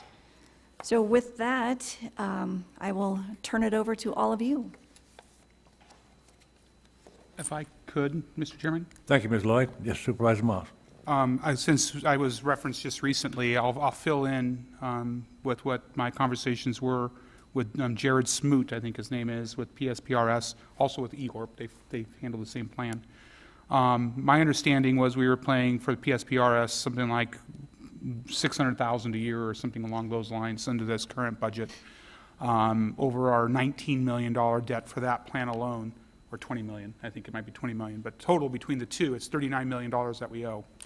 Brass tacks is if we just keep making our minimum payments, essentially we're going to pay off that $39 million with county tax dollars of $100 million because of the interest that we would be charged by essentially financing that debt. So if we don't deal with it, if we deal with it over a 30-year period, we're retiring that $39 million debt with $100 million county tax dollars. I don't think that's beneficial because sending $61 million to New York or London bankers is not necessarily my idea of sound money management. So my thought was that we figure out a way to pay more money more rapidly. And I am not rooted in it has to be a sales tax, it has to be a property tax, it has to be this, it has to be that. I just know that we have to pay that off in 6, 7, 8 years if we want to minimize tens and tens of millions of dollars, not going to sheriffs, not going to roads, not going to anything except the privilege of owing money to the state of Arizona's pension plan, which I don't think is a very good privilege to pay for. I mean, we could, I'm going to say the nasty words, we could impose a sales tax if the board unanimously agreed. And if every penny went to pension, I'm not saying it would, but hypothetically if it did, we'd have, what, $6.5 million a year? So in 7, 8 years, we could pay it all off as opposed to 30. And if my math with Ms. Lloyd and Ms. Smoot is correct, rather than paying $61 million in interest, we pay between $7 and $9 million of interest. Is that approximately correct? Yes, that's correct. Or we can do a property tax increase, same math, to get it done. The question becomes, do we want to prepare a budget knowing that we will, over time, send $61 million outside of Mohave County, Arizona for no tangible benefit, or do we want to prepare a budget that minimizes that wasted money? And for the edification of the voters, we did not incur that debt. It's an Arizona state pension debt. We have no control over it. They estimated they'd have a 7.4% rate of return. And of course, they didn't. It's around 1% or less, especially if you factor in inflation. The end of the day, the state legislature decided to try to fix it. And they did that by increasing employee contributions and things like that. And the Arizona Supreme Court issued some cases that say that's unconstitutional. The employer, in this case, for us, Mohave County, has to pay that $39 million. And by the way, that's statewide in Arizona. We're by no means the worst government agency. The city of Prescott alone owes $81 million to PSPRS. And they're what, 20% the size of Mohave County? So we are in better shape than many, and this is a statewide problem. But the question is, how do we want to deal with this? Do we want to make minimum payments, as the current budget proposes, and pay $61 million in interest? Or do we want to do something more dramatic and more hurtful in the short term, but more beneficial in the long term? So I'm throwing that out there because that's my conversation with Ms. Lloyd, Mr. Spoot, Mr. Hendricks. Mr. Chairman, I just want to make a clarification through the finance director. This current budget, how much does it include for paying off PSPRS? It has 0 in excess payments. I just but wanted the board to hear that. So currently, the only thing that's included in this budget is the additional payments for PSPRS that we're required to pay, the additional contributions. But to pay off that $18 million or $20 million debt, this current budget does not include a dollar. Is that correct? Thank you. Okay, if I could follow up to that, if I could, Mr. Chairman, because I was very fast and sloppy with my language because I'm talking about an issue that makes me very uncomfortable, which is how do we retire this massive debt, because the tax word has to come and play a role in it. As I understand it, not only do we owe the 18, 19, 20 million, it's actually closer to 20, but they're still calculating that. We also owe 1.2 million in that 5-year period when the employees were paying more before it was unruled constitutional. We have to refund that money to people. So there's another debt buried in there. And one more. I got one. There's 3. 3. Oh, you got Corp and you got EORP also. So there's multiple plans we have to do this. We are between a rock and a hard place, and we did not create that rock and a hard place. The good news, I want to give a silver lining here to folks. All this debt we're talking about is for employees hired 2011 and earlier. Employees hired from 2012 forward. We don't have this mess because they changed the pension plan. They figured out they made a huge mistake and they changed it for new hires, but we still have that bundle of tens of millions of dollars for the old hires to deal with. And I personally believe it's more fiscally prudent to deal with this, even if it means taxes, so we're not wasting taxpayer money on interest payments, because that's essentially, in my view, a 300% tax increase just for paying off that debt if we just leave it alone. So that's my view. Thank you. Supervisor Angus. Thank you. First, I'd like to say that I was disappointed that we didn't get a balanced budget presented to the board this year. Every year I've been a supervisor, we've been presented a balanced budget along with administration recommendations.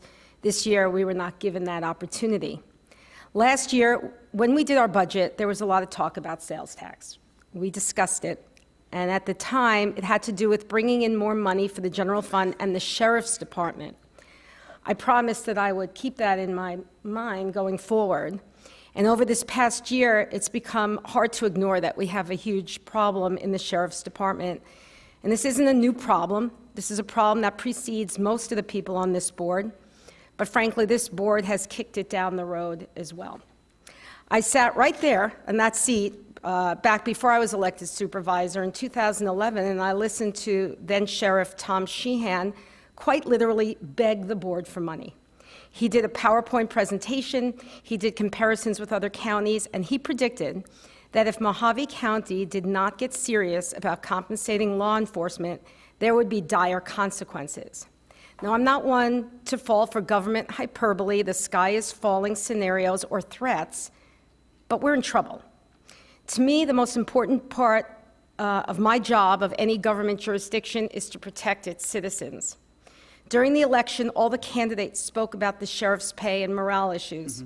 It's common knowledge that Mohave County pays the least amount of money in, I believe, all 15 counties. We get new cadets, we train them, and they leave. That is not fiscally responsible. In a lot of cases, they don't even have to move because they're going to the local municipalities, Bullhead City, Kingman, and Lake Havasu City, who are more than happy to snatch, Mayor, who are more than happy to snatch them up and compensate them enough so they'll stay. Then there is the compression issue. We've heard about this, so there's no need to go on with that, but it's not going to get better on its own. And the other issue that we're hearing about that is another top priority for me is the money that we owe in the Public Safety Personnel Retirement System, PSPRS, that we just heard about.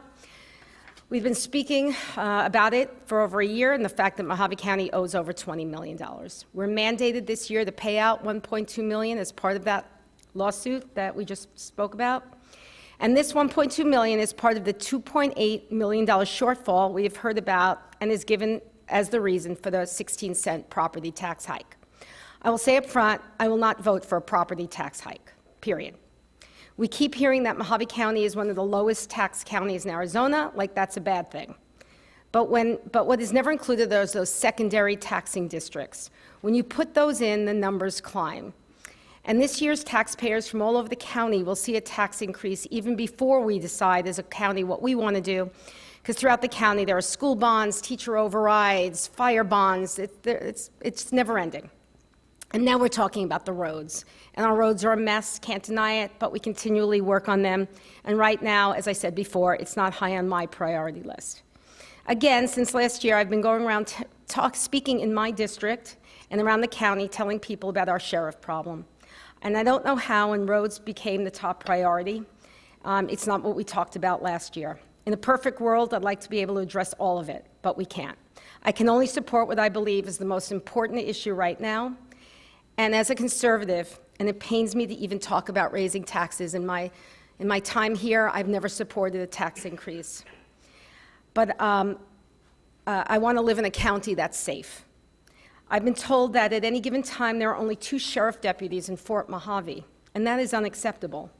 They're working longer, grueling hours, and it's only a matter of time before they leave.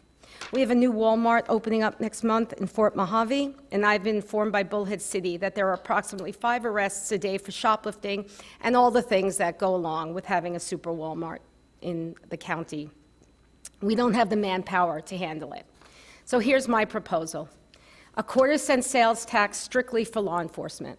Sheriff Schuster was kind enough to put together a realistic budget that would fix the compression issue and enable him to hire about 20 officers quickly. I don't know if everyone's gotten it, but I will share it after the meeting.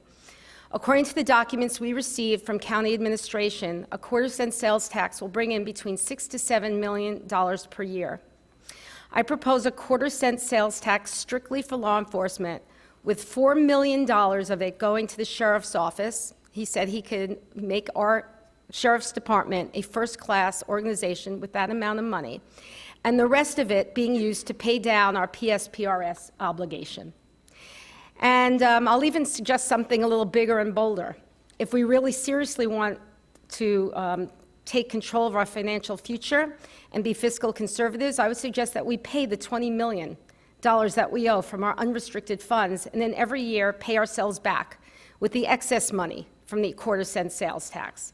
We'll save over $20 million in interest payments over the 20 years. Since this is a law enforcement liability, it will be paid out of the law enforcement budget. In effect, we would be floating the taxpayers an interest-free loan on a debt we have no choice in paying. This will satisfy current and future needs for several years in the public safety arena and will eliminate a tremendous debt and will provide better public safety and law enforcement services to our county residents on a 1/4-cent sales tax. With the $1.2 million being included in the law enforcement tax, the county shortfall would then be about $1.5 million. I believe we can cover that if we really look closely at some of our unrestricted funds and work again with the sheriff's office with some restructuring that will happen with this influx of money. Again, it's my philosophy. I don't believe we should go and increase property taxes and ask our citizens for money when we have money in funds acting like a savings account. Thank you. Thank you, Supervisor Angus. Can I say something? Supervisor Moss. I want to thank Supervisor Angus for her comments, because I agree with them. If we can get 3 more votes, we can do that right now. Yes, it would be interesting. Certainly, by addressing this indebtedness to our pension funds early on, purposely getting those balances down, it's absolutely ridiculous to finance over that long-term time. It's unfortunate that the pension funds were unfunded and not properly examined on at least a quarterly basis, but that's history. And I think by using a number of different avenues, we can address these. And I can certainly appreciate the quarter-cent sales tax for either that or the combination thereof. With that, we also face a number of other challenges as we go along. So I have a couple questions for our Finance Director, Ms. Lloyd, in a minute, but I'll first ask our Supervisor Johnson if you have any questions for Ms. Lloyd. Thank you, Mr. Chair. I guess the first question would be, usually we put in a $2 million in excess of what we need for future funds coming in. You know, something that's not budgeted, it's just there between now and the 31st when we do the final budget. Is there a $1 million, $2 million, something like that in the budget now? Yes, sir. We have $5 million that it's unappropriated. So it's also unfunded. So if that is what you're looking to, we did increase that in the event that there were some items that came through that were significant decisions. Okay, I guess I understand that. The only other suggestions I would have would be that, and it's not really for Ms. Lloyd, it's more for the board, would be, to maybe relook at the twice-a-month meetings and move back to one. I think that would save us an awful lot of time and free up a lot of staff time. And I think we might, it hasn't come back to the board yet, but it was something we want to include in this budget, giving the clerk of the board adequate resources to address getting our records brought back up to date. That's all I had, Mr. Chairman. Thank you. Thank you, Supervisor Johnson. Supervisor Bishop. Thank you, Supervisor Angus. There were some surprises in your speech, and they were pleasant surprises that I think I could live with, except I think we left out our probation people in the quarter-cent sales tax that you proposed. That was included? Yes. Okay, great.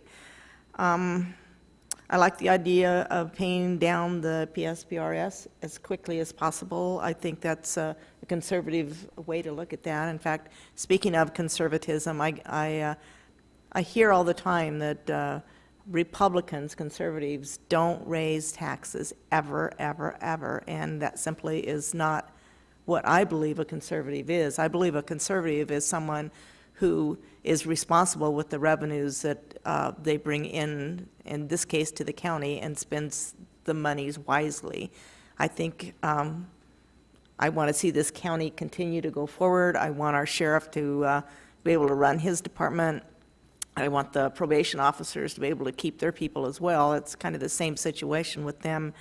And as far as the roads go, my support for the quarter-cent transportation tax is basically based on the fact that I didn't think we would get unanimous support from the board for any type of a sales tax. So I'm willing to go to the vote of the people to get that tax if we all don't agree with the quarter-cent sales tax, or even a half-a-cent sales tax I would support.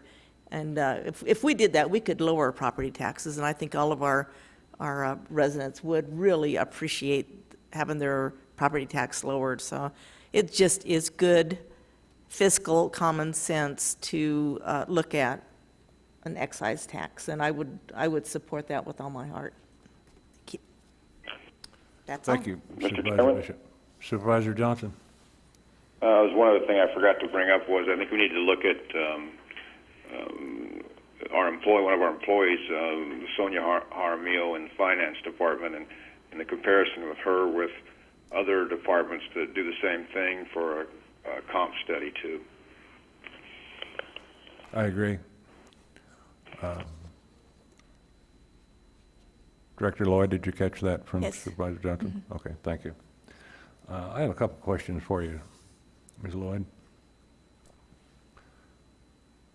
If we were to increase the excise tax, would it be possible to enact a 1/2 cent sales tax?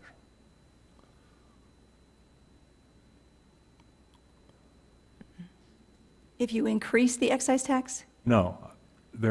I'm looking at a couple of variables here. Okay. Either a 1/2 cent sales tax or a quarter-cent sales tax? Is it possible to enact a half-cent sales tax for the purpose of reducing the indebtedness we have to the pensions? No, because the existing quarter cent is a general excise tax. So if that had been voter approved for capital projects, then you could. But right now, we are already expending 1/4 of that. Right, we're only allowed a half a cent, so we've already taken a quarter, we only have a quarter left, That's correct? correct. Okay. And that quarter-cent sales tax would generate how many dollars? About $6.5 million. Okay, so I'm looking at the math of Supervisor Moss, and it appears it's very good. Is this Problem time to with- disclose I had a D all throughout high school in math class?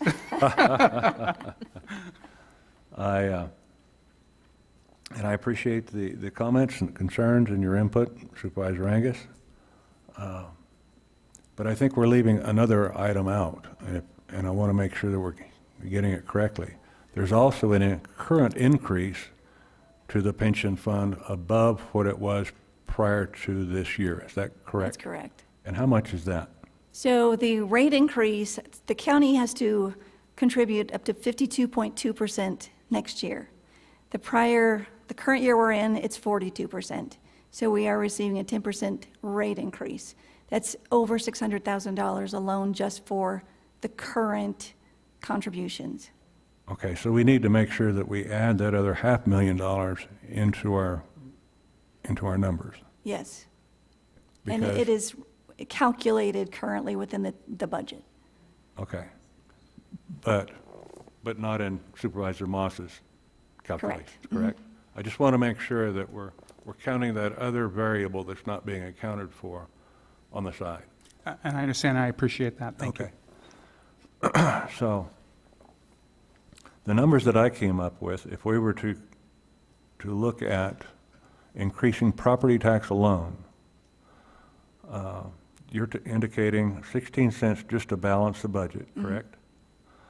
I had down, I think, 5 cents for the sheriff, and that was initiate how many dollars at 5 cents?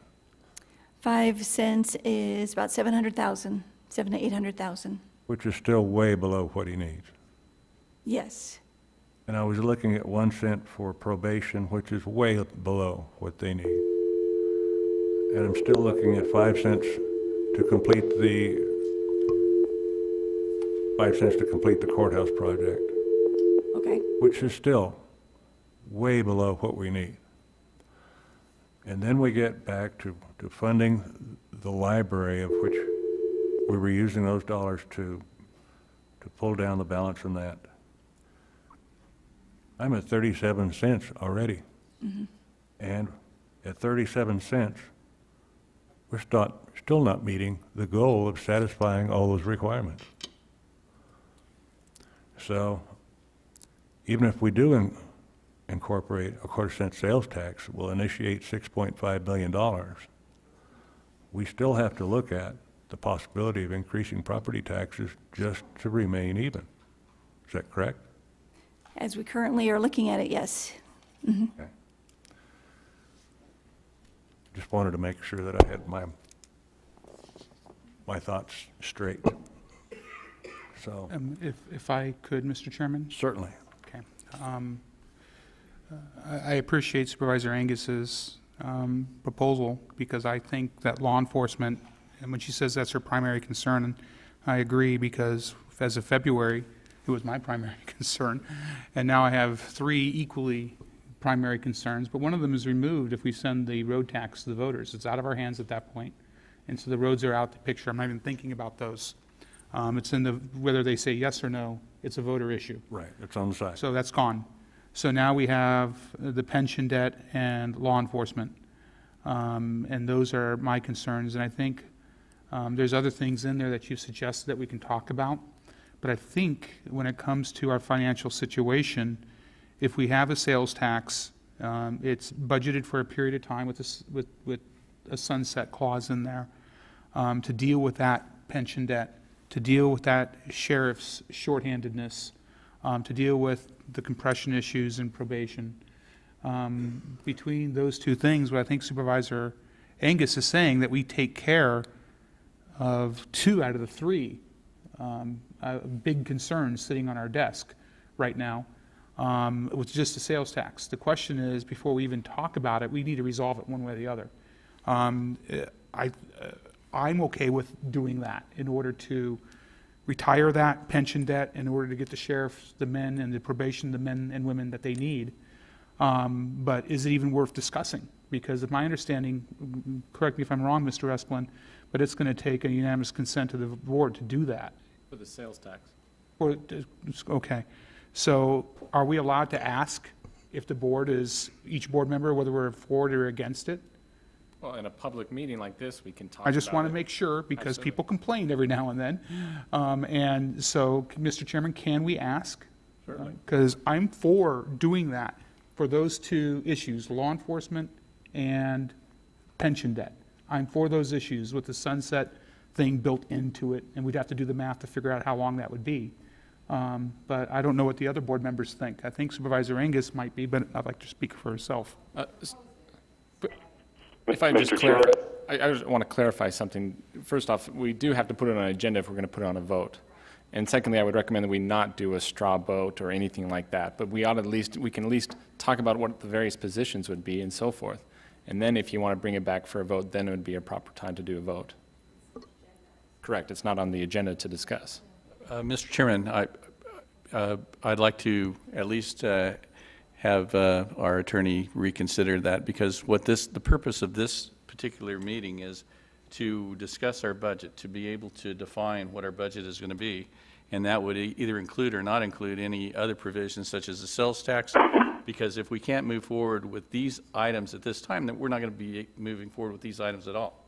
So that's the purpose. That's why we agendize this meeting, is to be able to set the parameters that we're going to be moving forward with in this tentative budget approval process.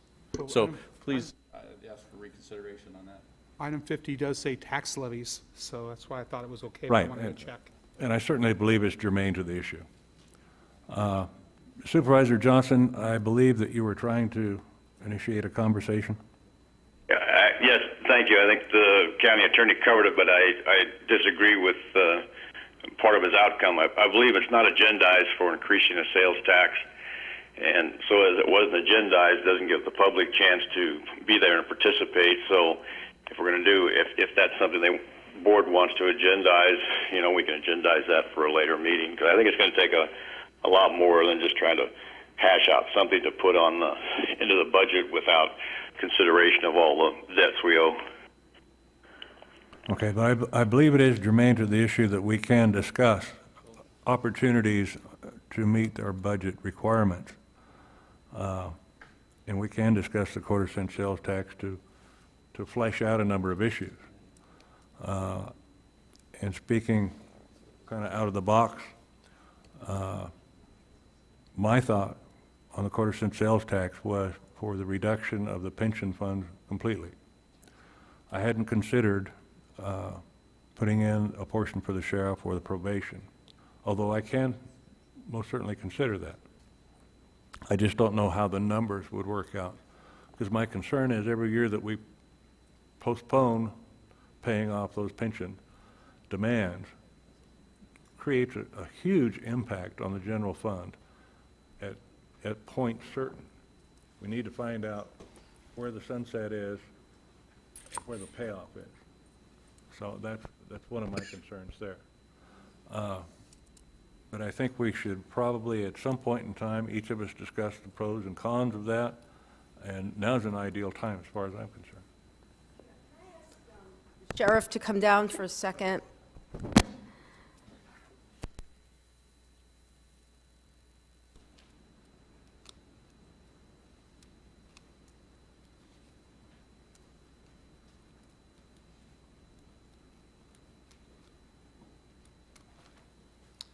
Chairman Watson, Supervisor Angus. Hello. Hello. All right, we talked about this, and I want to make sure I didn't misspeak, because I'm looking at this again, and I don't see anything about probation. So did you include probation? I did not. You That did was, not, okay. They're beyond my privy. I That was for the apologize for sheriff's that. office. Okay. Right, and if I could, I would love to clarify why I believe this is a solid plan, if that would be acceptable. Certainly. Okay. As you know, we are in dire straits, and I have been pulling my hair out. I'm losing sleep because I'm trying to fix a problem that occurred long before I took this position. It's getting epidemic. I have men and women working for me with 10-plus years of service who are telling me point blank, I'm loyal, I want to stay. If we can't get this fixed this year, we're leaving. Okay, so this is, we're at a breaking point. This should have been addressed many, many years ago, and it's water under the dam as far as I'm concerned, because we have to face the now. The way I see things, we have a $20 million public safety pension deficit. If I can get this board to cooperate and stand behind local law enforcement, because that's what the citizens are demanding, I could have this auditorium filled right now with, just based on the phone calls I'm taking, demanding service that I can't provide in a timely fashion. The point being is, if we have this $20 million deficit, we pass a 1/4-cent sales tax. $4 million of it goes into the sheriff's, the whole thing goes into the sheriff's office. $4 million is used to immediately fix compression. Money will be used to add staffing over a 3-year period and maintain the step compression that we're fixing, with earmarked $2 million. $2 million out of that $6 million going directly towards the pension fund. But here's where it makes sense to me. We have $20 million as a county. Pay it off tomorrow. Okay, pay it off tomorrow, and then the $2 million that we're putting in is tax-free. We're simply paying back that fund. There's no interest involved in doing it that way. That's why I think it makes good sense, and I wanted to be able to share my thoughts with you. The 1/4 cent right now in this economy is bringing in, but the economy is changing. It's picking up, and anecdotally I'm hearing it, seeing it in the housing market, so we could actually get more. So, the 4 million, 2 million, 2.5, I mean, that we could sort of play with those numbers a bit. I mean, I think you'd probably be happy with 3 million. I know that you could probably do a lot. I know you want 4 million, that's what I want for you. But I want us all to agree on it. Absolutely, and I will say, I agree 100%, the economy is picking up. We're talking about a super Walmart. Now, last night at 4 o'clock in the morning, I'm researching what the average Walmart sells nationwide, and you're talking over $60 million in sales every year. That's a significant chunk of sales tax coming, and that directly correlates with what service we're going to be required to provide. We don't have a lot of staffing down there. If it's an average of 5 calls a day, my goodness, we have problems. We're going to have problems dealing with that, because you have to understand the bigger picture is, if I have 2 deputies on or 3 deputies on, the county is very vast. And if there's a hot call for service down in Golden Shores, my deputies are tied up there, we're at least 30 minutes out, running lights and sirens to get to the next call. We have to have more staffing. Thank you. So everything above 4 million, whether it's 2 million, could maybe as high as 3 million. Everything above that 4 million goes into paying down this debt. Understand. Okay. Any further questions for the sheriff? Mr. Chairman, I just want to have a clarification from Finance Department, because I think what the board is proposing is, just from an administrative standpoint, is a tremendous proposal. I think it would allow us to pay off our largest liability quicker, the PSPRS liability, instead of throwing $800,000 and paying it for over 20 years. It would throw a couple million, $2.5 million at it, and it would cut that liability significantly. Plus, it would limit the interest that we would be paying, throwing away on this proposal, and it'd make the sheriff's office whole, which I think safety is from what we heard at the budget process, our number one, either the number one or one of our top 2 priorities. I'd say it's number 1 priority. But with that said, I'd have to turn to our finance director and say, on the second half of that discussion, that do we have $20 million to pay off anything? And she'll say, Mike, if we borrow it, we probably do. That would be a question to me, because I have to turn to Ms. Lloyd and say, I don't want to give the board any false expectations at all. Do we have $20 million anywhere? And would that jeopardize our ability to pay warrants throughout the year? Yeah, what we have, I had updated all of you and emailed you an updated tentative budget end-of-year fund balances about 2 weeks ago, 10 days ago, I think. Essentially, as we started off the program, we'll have about $19.5 million in the general fund. Most of the funds are restricted outside of the general fund. We will have $7.5 million in the road fund. You're restricted. You may not borrow against that or use anything against that. The flood control funds have been spoken for and are allocated back out to the cities. The TV district, we anticipate they would have about $1.3 million, and again, that's district money. That would have to be, if you borrowed against that, they still have to pay TV district bills, so we would have to retain 90 days of cash flow going into that. In each case, the funds are not there, that we've got those set aside. And sometimes you ask the question that you know the answer to, but what Coral is telling you in that $20 million from the fund balance to pay off that PSPRS immediately, even though it's not there, that's not a deal killer. This is a fantastic proposal from an administrative standpoint, and being able to lessen our liability significantly without that one time being able to pay it off and then paying us back, even if we can't do that. So. And I should add, I guess, that to that, there always is an opportunity to actually borrow $20 million to pay it down and borrow at a lower rate than what we're being charged by PSPRS. Mr. Chairman, can I ask a question? Yeah, Supervisor Johnson. Thank you for Ms. Lloyd. This $19.5 million that you referenced, that is operating revenue? That's correct. And what does that operating revenue cover right now? So right now, we have about $6 million that we pay monthly on our $80 million budget for the general fund. So we have to pay that July, August, September, October to carry us through until we receive taxes.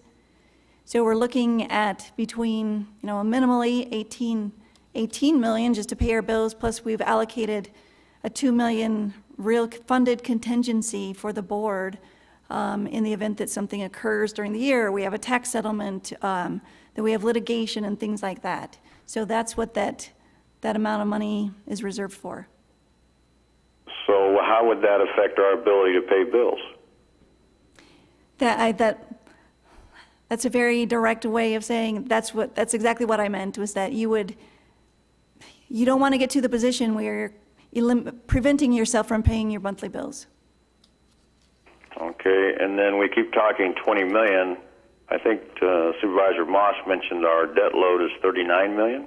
We're ignoring the other 19 million? Well, we're stuck really with that. The remaining 19 million is on the elected officials system. And as the administrator for PSPRS advises that we need to be prepared to save for that, but he advised us to not actually pay it because we would be paying down the debt for everyone. So he said, be prepared that they're seeking legislative change to increase the contribution rate, and we will effectively be paying our portion at that point.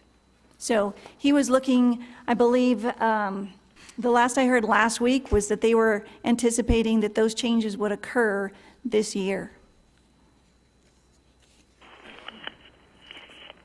Yeah, well, it's obvious that he wants us to pay off our debt, and he doesn't care about the other debt that's owed on the elected officials.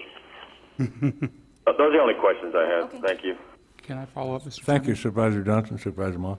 Yeah, it's just 20 million to PSPRS. It's 19 million for the EURP, the elected officials, and that's all from the 2011 and earlier groupings. My understanding is, and because of interest of time, maybe I didn't want to get into these details, but I guess it's out there, so I go through it now. Mr. Smoot recommended that we get that 19 million together into a fund, and as soon as the state determines what our portion of the pie is, have the money to write a check immediately, but not write checks on a payment plan right now, because under the current system, until it gets fixed, we're reducing the entire debt load statewide, and we're not going to get any additional credit for it. So gather the money, and as soon as our obligation is set in stone, write the check, but not until that time, for the one pension, not the other. Right. Because one, we know exactly what our obligation is. The other, we know the principal, but the exact repayment terms are still floating out there. Correct. Correct. Any further questions for the sheriff? Thank you very much. Thank you.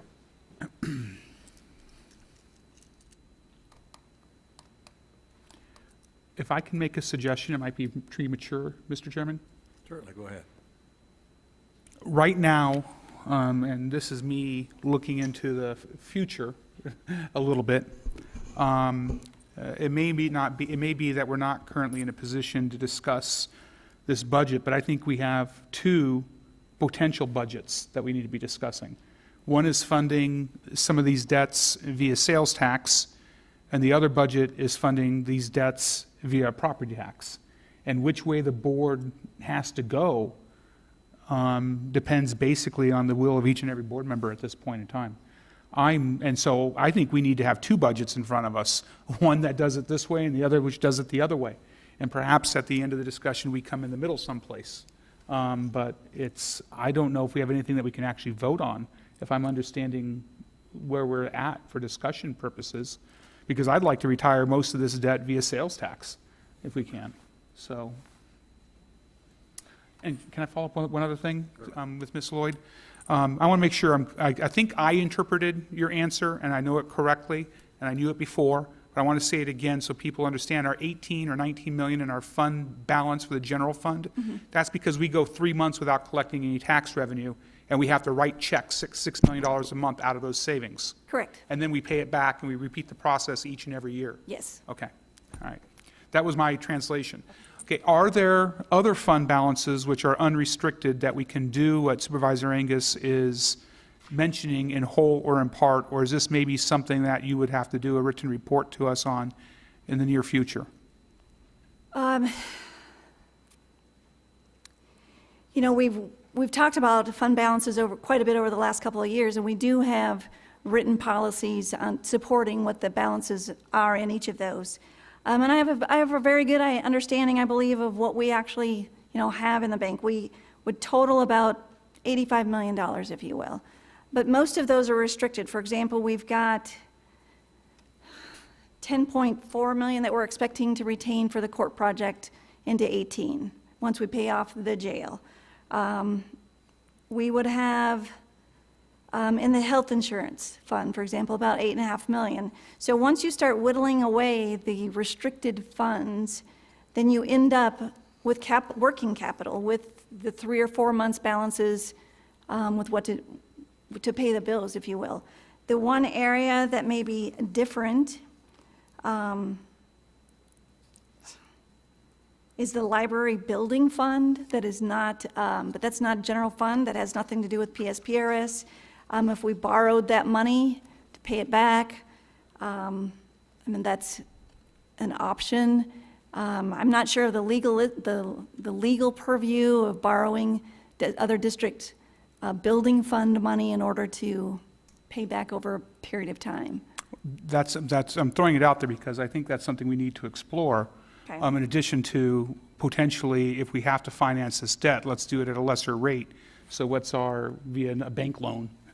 If we can get First National Bank to give us a loan at 5%, it's better than 7.4%. But anyways, thank you. So I don't know which way to go because I'm interpreting some comments here that we're kind of paralyzed. We are a tale of two budgets, and which way are we going to jump? Chairman Watson?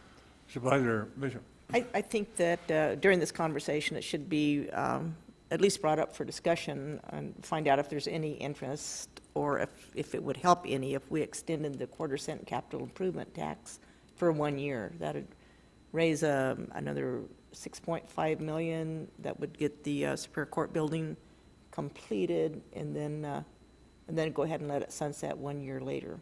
I don't know if there's if the board would entertain doing that, but that would certainly take $6.5 million out of this new quarter-cent tax if that got approved, or other liabilities.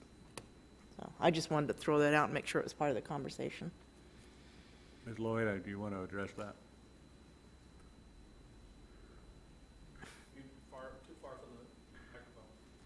Ms. Lloyd, you want to address that?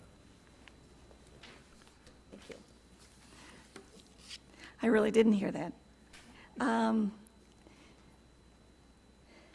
You could do that with, it would have to take a unanimous vote of the board, and yes, that's correct. That would be enough to provide the balance of what we anticipate and would be able to completely fund that and not have that tail into any of the other discussion. Okay, in fact, if we extended that for 2 years, then we could finish the courthouse, we could do the sheriff's substation in Lake Havasu, and we could do the morgue. So we correct. extend it a year, we do the courthouse, we extend it 2 years, let it sunset, we do all of the capital improvements that we need, and we're done with it. Is that correct? I believe so. I would have to run down again the list of the parameters for the cost for the anticipated, the sheriff's substation, the morgue, and the animal control, but I believe And it was in animal that control. range. Yeah. I was thinking it, I just didn't say that, so. I mean, we have some other issues that are, going to be coming up as well, and I know that you've heard me say this over and over and over, but once the jail is paid off, then we're going to have to address. Maintenance. Yes. Yes. Well, thank you. It appears to me that we can make a couple of movements now to further clarify our direction. If there's any interest in pursuing a quarter-cent sales tax, that requires a unanimous vote of the board. There are probably a number of issues that are combined with that, but I'm going to be asking Supervisor Johnson if he has any interest in going further with those discussions. Thank you, Mr. Chair. I'm the only person left that actually voted to put that quarter-cent sales tax in. That's when correct. I voted to put it in I gave my word to the public that I would sunset that in 20 years, and that's what I continue to do. I'm not going to break the word that I gave to the public on extending a quarter-cent sales tax.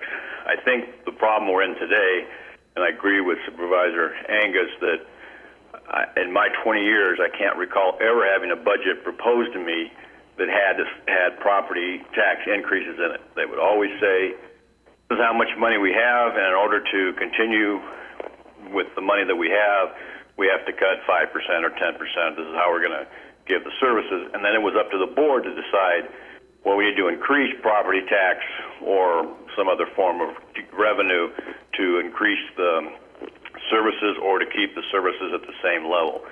Also, this is the earliest I have ever seen. July is usually when we do our prelim budgets. And I think that's why we're in the predicament we are today, because we haven't had a decent enough time to have these discussions ahead of time with finance to find out exactly where we should be going. So I think that's why we're just shooting from the hip today. But that's my opinion, Mr. Chair. It's not that I'm opposed to a tax increase to get things done, but I think we need to have a debate upon that issue to pay off this debt. Should be something separate. I guess my question to you, Supervisor Johnson, is do you have any interest in the quarter-cent sales tax versus going in the direction of property taxes?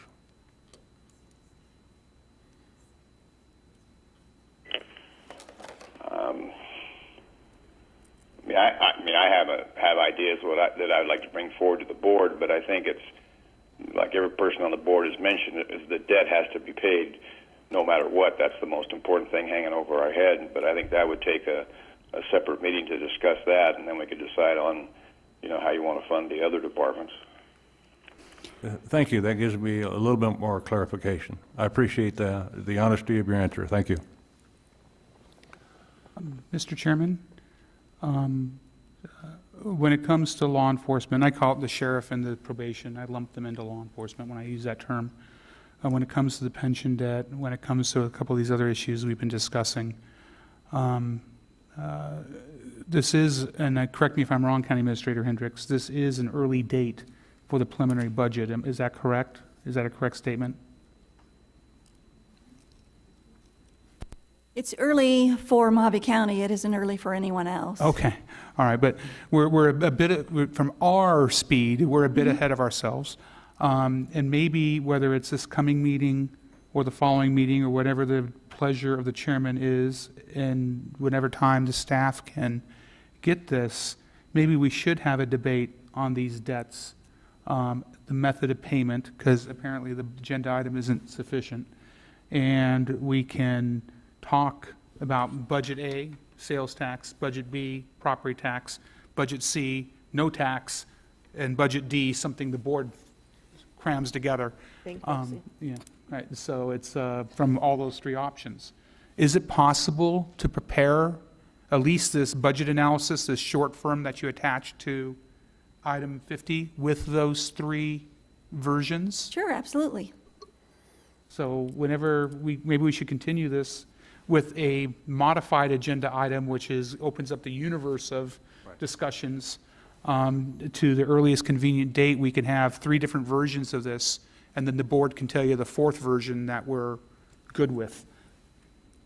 That's in the form of a motion, by the way. I'm glad I don't have to repeat that one. That's why we pay Jenny the big bucks. To clarify, I'd like to move that we continue item 50 of the agenda to have it further expanded to discuss all revenue and expenditure issues, all possible revenue and expenditure issues, and that we direct staff to come to us with three different budgets, one which would have a sales tax increase along the lines of what the board has discussed, another which would have a property tax increase along the lines of what the board has discussed, a third which would have no tax increase along the lines of what the board discussed. And finally, keeping in mind that when we have this meeting, the board's probably going to hand you a fourth budget that we want to actually do. But then we'd have three data points that we can compare and debate.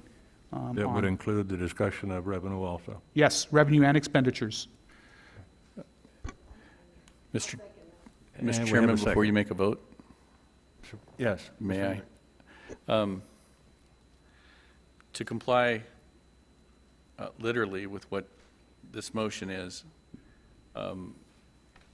what we've been doing in administration and not we, what my predecessors have been doing is reducing the budget in County Administration General Fund since 2008. And we've reached a point, we believe, that there is no other areas to reduce. We ask everybody to hold the line on the existing budget that they had last year and propose no increase in this year. In fact, we've been looking for decreases. With that said, we've experienced the additional $1.2 million that's required to pay our additional contribution, not our debt, but our additional contribution to PSPRS. We've hit, what was it, $500,000 to $600,000 for indigent defense. And then the remainder, we've got expected building expenses and other expenses that make up that $2.8 million that we're asking, that we've included in the budget that were additional expenses. What that would equate to is eliminating HR, administration, and finance, those departments.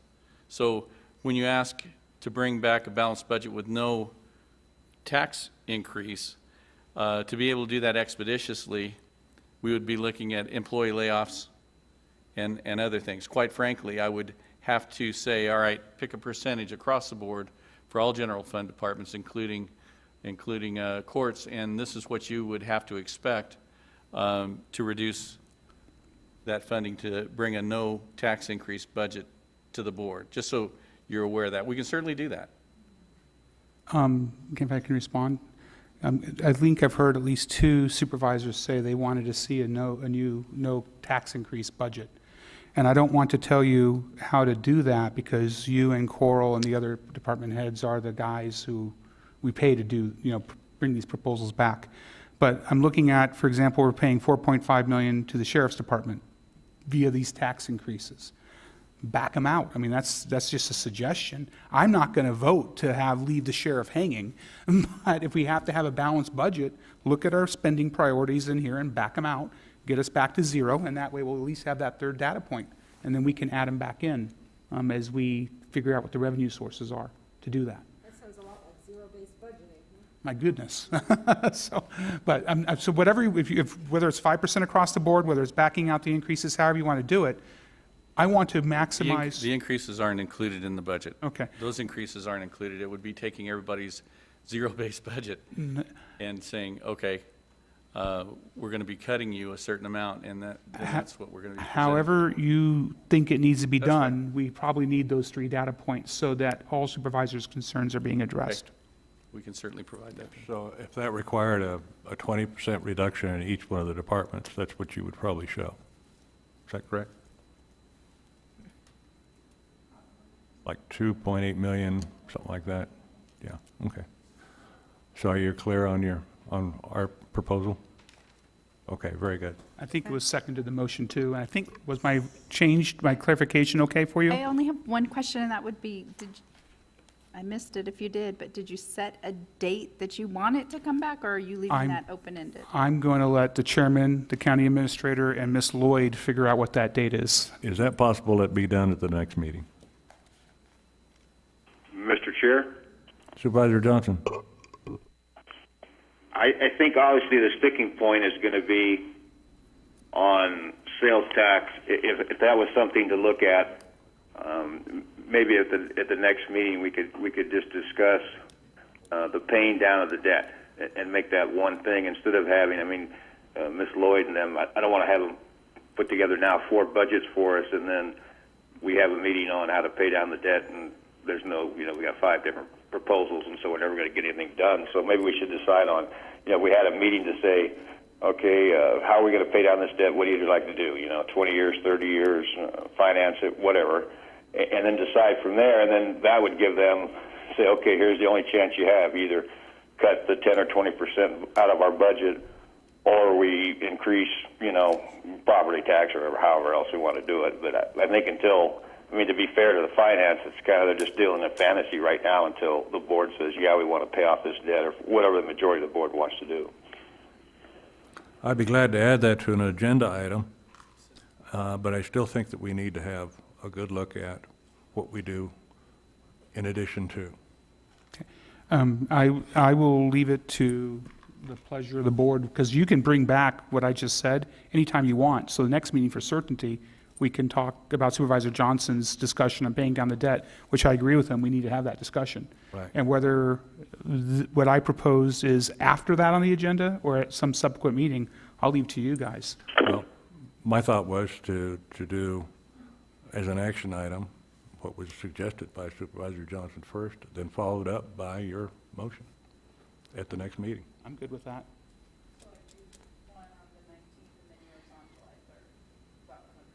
No, both on July 19th. June 19th or July 19th? I'm sorry, June 19th. Okay. For the budget? Any further questions?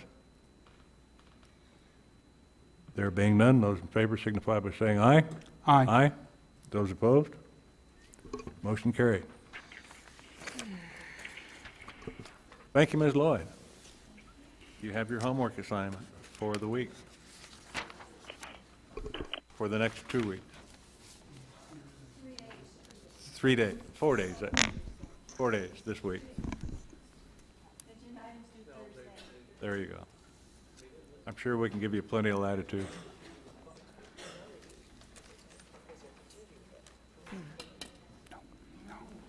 I need to lose about 40 pounds. Okay, on to item number 51, discussion, possible action, the investigation of Mr. Victor Riccardi's compliance with HB 1387, and number 2, the Mohave County Fire District Chief's compliance with HB 1387, and number 3, the County Fire District Board members' compliance with HB 1387. Mr. Esplin, I believe you would be best to open this discussion. Yes. I can go ahead and start the discussion. I believe the board has the backup material that I provided. I'll go in reverse. First off, the board has asked a couple different items of the county attorney's office. One is to investigate the complaint that was lodged against Mr. Victor Riccardi, whether he complied with the statutory requirements in ARS 48-803. The other two directives from the board was to determine compliance from the current board members, current fire district board members in the county, and the third was to determine compliance by the fire chiefs in the county with ARS 48-803. And so I'll go in reverse. First off, the compliance component by the fire chiefs and the fire district boards. Based on my investigation and the information that I found, there's not there's not a single fire district board member who is out of compliance with the requirements of ARS 48-803. So if you look at all the various different fire districts here in Mohave County, all of the board members have complied. That also includes the fire chiefs as well. There's not a single fire chief that is out of compliance, and that really speaks well to the fire district boards in our county. It speaks to our fire chiefs. There are some fire chiefs that haven't completed the training yet, but that's only because they just got hired as the fire chief for their particular fire district. There's a few that just within the last month or two were appointed. So they'll have a year to complete it. And there's a few other ones that still have a couple months that they have to complete their training, but assuming they complete it within that time, then they can do that. Now, addressing the investigation into Mr. Victor Riccardi and whether he complied or not. The complaint alleged that he did not do that within 1 year. The information that we obtained was he says that he did. The information from the Fire District Association that does the training shows that the record that he did not. Upon being notified by the board that I was investigating this, I met with Mr. Riccardi. He showed to me, he provided an affidavit to me saying that he did comply and that he had a witness statement saying that he did. Again, our records show that it did not. But from our perspective, we wanted to make sure, when I say we, the county attorney's office wanted to make sure that he did the training, that he complied with the training. And so recently, I believe in April of this year, he completed the training. His position is that this is the second time that he's completed the training. Whether that's true or not, that's for anybody to decide. But in any event, we believe, or the county attorney's position is that because he has now completed it, we are not going to pursue filing any kind of complaint in the Superior Court. I certainly open it up to your questions, comments, and thoughts about this. Thank you, Mr. Esplin. I know Supervisor Bishop may have a question or two, but I certainly do. I don't know if I have any questions, but I have some comments. It bothers me that Vic Riccardi was in front of this board, and it appears that he misrepresented the truth. And I take quite an offense to that. He apparently knew that he hadn't complied with this training, and he had an opportunity to give us that proof if he had it, and he did not. In fact, he didn't comply within the 1 year of being elected, and furthermore, he hadn't complied in numerous years of several elections. So I take great offense in that, and it concerns me that he has embarrassed the departments countywide and caused us to do this investigation. We did the investigation and found that he was not in compliance, and then we're going to erase it just because he took an internet class, which he may or may not have taken. There was Mr. Eder was with him in the room when he took it, from what I've been told, and one of the other board members was in the room when he was taking it. So I don't know whether he took the exam or someone took it for him. I don't think it really matters, but I'd like to see this matter go forward and have it decided in the Superior Court. That would be my desire. One thing that we considered was the language of the statute and the purpose of the statute. According to the language of the statute, it's referred to the county attorney's office to ensure compliance or to take appropriate action to ensure compliance. And so we felt that now that he has done it, albeit for many of the reasons, the concerns that you had, whether it was online and he didn't really pay attention or whatnot, but it has been certified that he has done now, he has completed it. And so we felt that we were able to ensure his compliance and be able to take the action necessary to get the compliance. The one thing that I'll say about this, and I think this is a credit to the board and also to the fire districts and the fire chiefs of Mohave County, is that this has put everybody on notice that you take this serious. You do take this serious, and this is something that should be done. And this will serve as a notice to future ones that the next person who tries to do this, maybe the county attorney will take the different position and say, no, now that you know, we will not do this again, and we will prosecute you for this, or whatever it may be. But I think this has served notice to all the fire district boards that this is a serious matter, and everyone has done it, with the exception we were unable to verify with Mr. McCarty. I agree with that, but you know, there are some other circumstances that predate this, like the open meeting law violations that he's been involved with, and now I understand there's a conflict of interest investigation going forward involving the fire department. So it's just one thing after another with this particular gentleman, and I don't know. I'd like to see it go forward and have it adjudicated in a court. That's just my feeling. Thank you, Supervisor Bishop, and I share that feeling. Had Mr. Riccardi taken the class, I think he would have understood the concept of conflict of interest.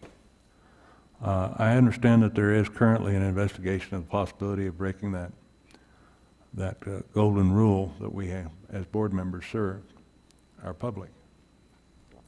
So, at the very least, if we can't proceed with an action on questioning the veracity of his ability to pass this test, or his quote, graduation of this test, it would be interesting if a judge would ask him a question or two of the documents that are involved in that certification. I guess I would throw that as a challenge. But it's certainly, if that's not going to occur, I would really want to stress the investigation and the conflict of interest, because that serves the entirety of all the elected officials out there and all the voters. Each member of those districts, we all invest our trust in people that represent us on those boards. I think when we see in a situation like this where a board member is flagrantly thumbing his nose at everybody else, it's a bad day. So with that, I guess the decision lands in your hands, I suppose, but I'm making a strong recommendation that we continue to look into it, and I would challenge the judge to say, ask him a couple of questions on the test. Do you have any speakers on this? We have two speakers. If I could, Chairman Watson. Supervisor. I understand the frustration, Supervisor Bishop and yourself, Supervisor Watson, but I think we had this discussion the last meeting when the statute was in front of us, and I think the county attorney's position is correct. The issue is to ensure compliance. And I will tell you that when I was a child, I sat in many classrooms where I didn't pay attention to a darn thing that was being said, and so whether it's in person or via internet, you can't make a person hear who doesn't want to listen. And the law only requires them to do what needs to be done to get the certificate. And I think we'd be wasting our time and money if we continued forward. I want to think the county attorney's done a great job. Though I do understand your concerns, I don't think the law is written that way. That's my personal opinion. Well, I'm sure when you were going to school that nobody else took the test for you. I somehow muddled on through it.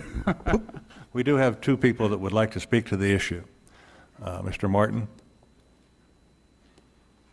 I was just going to address... Mr. Shulman, yeah, I'm sorry, go ahead. Chairman Watson, is the ultimate decision, it has been made, and I don't think that the county attorney's office is willing to revisit that for the reasons that have been stated, and I don't dispute some of the I simply don't know. There's other allegations, but we certainly can't, the county attorney's office certainly can't cure other ills through this mechanism. If there are other complaints, those will be evaluated independently and investigated independently, and there are mechanisms for those violations. But Mr. Esplin did do a great job. There has been a lot of public input. There has been kind of a resurface of this issue. It has been an important issue that these citizens have brought to the board's attention. And this is, again, for their edification, the citizens did what they could discretionary, the board did what they did discretionary, and then we made the decision that no, we're not going to proceed with this because he has complied. And like Supervisor Moss indicated, I also believe if we filed this action, my experience with the courts would be is that they would also look at this as compliance has been ensured.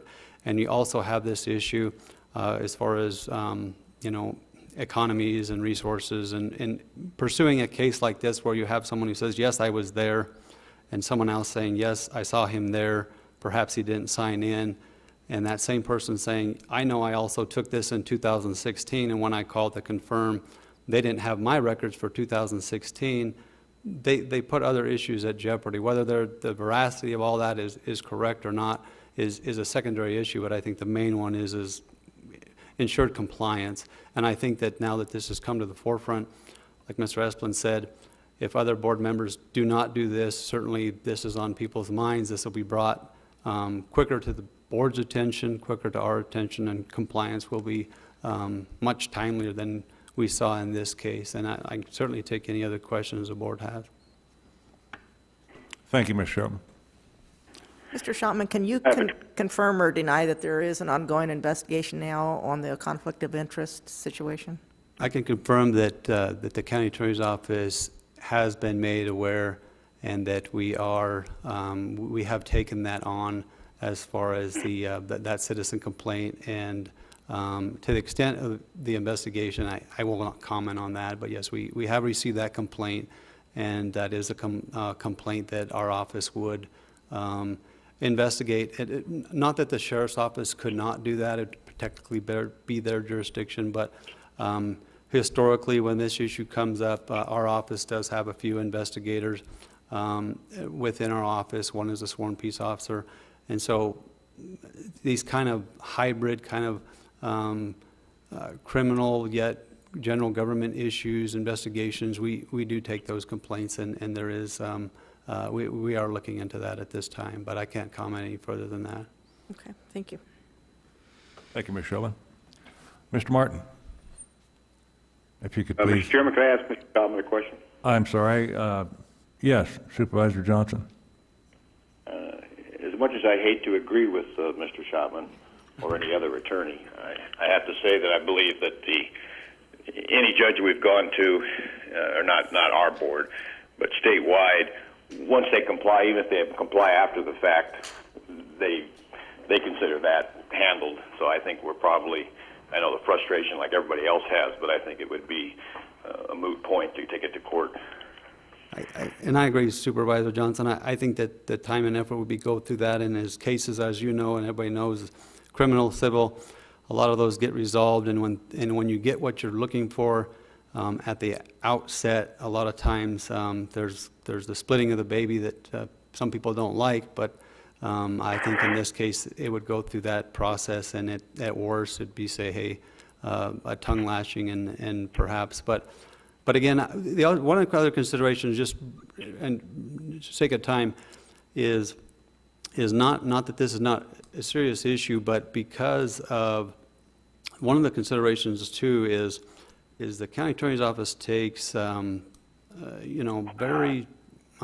take lightly the fact that this is an elected official, and also, and not that they're protected or insulated or anything like that, but we do not want to get involved where now everybody is video cameraing the next session that goes out, and say 2 fire chiefs and 4 board members from various fire districts across the the county go out and they take a smoke break and they're gone 20 minutes or 30 minutes, and then all of a sudden everybody's running to you saying, hey, they didn't get technically 6 hours.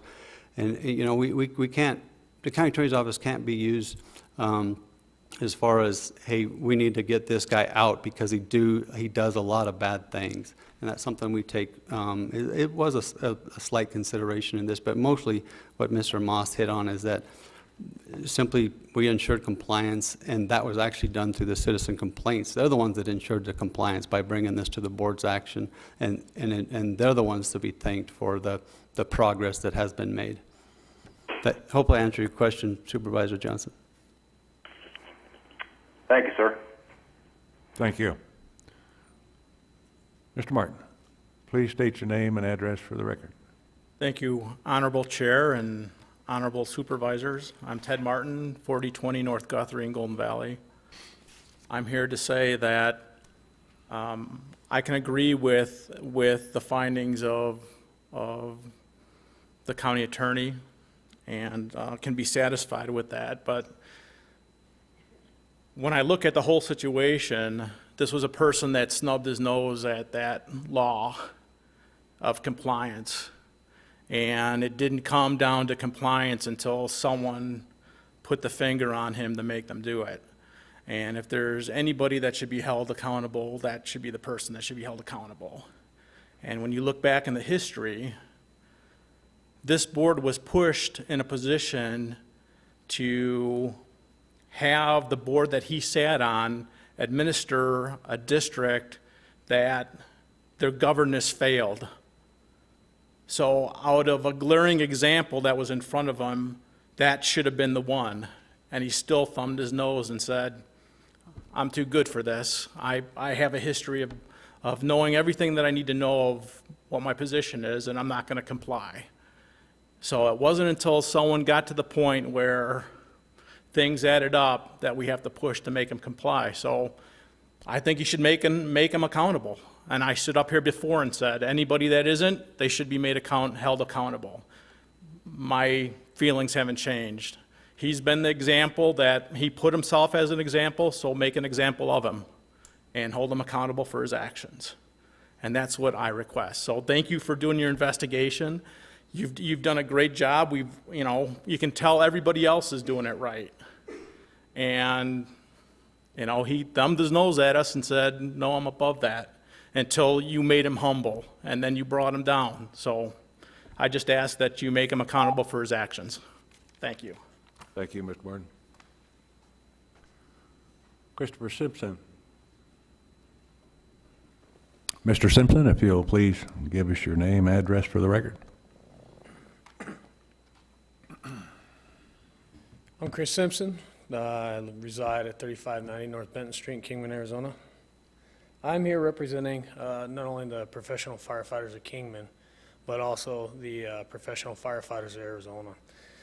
While this has been kind of a landmark issue, as Mr. Esplin can attest to, I have to explicitly disagree with the letter that I read from Mr. Esplin, in the sense that compliance is the key. Compliance is not the key when the law explicitly states that they have 1 year to get it done, not 4 years to get it done. So now we're sitting in a situation where we go, okay, well, the next fire district, maybe we run into an issue with NACFED that we had up in Dolan Springs.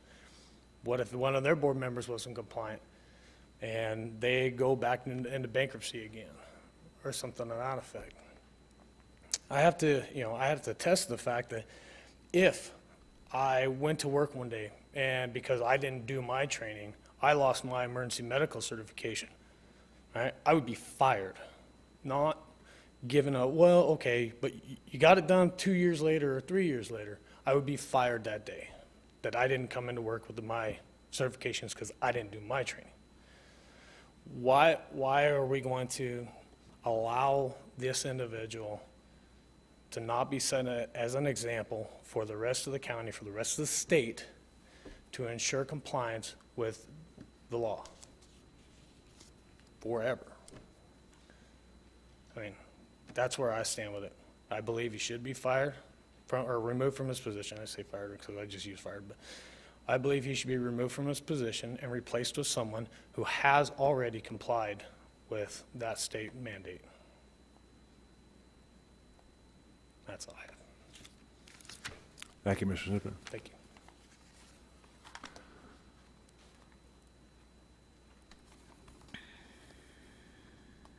I believe at this point, item 51, direction and action have already been taken. Would that be correct?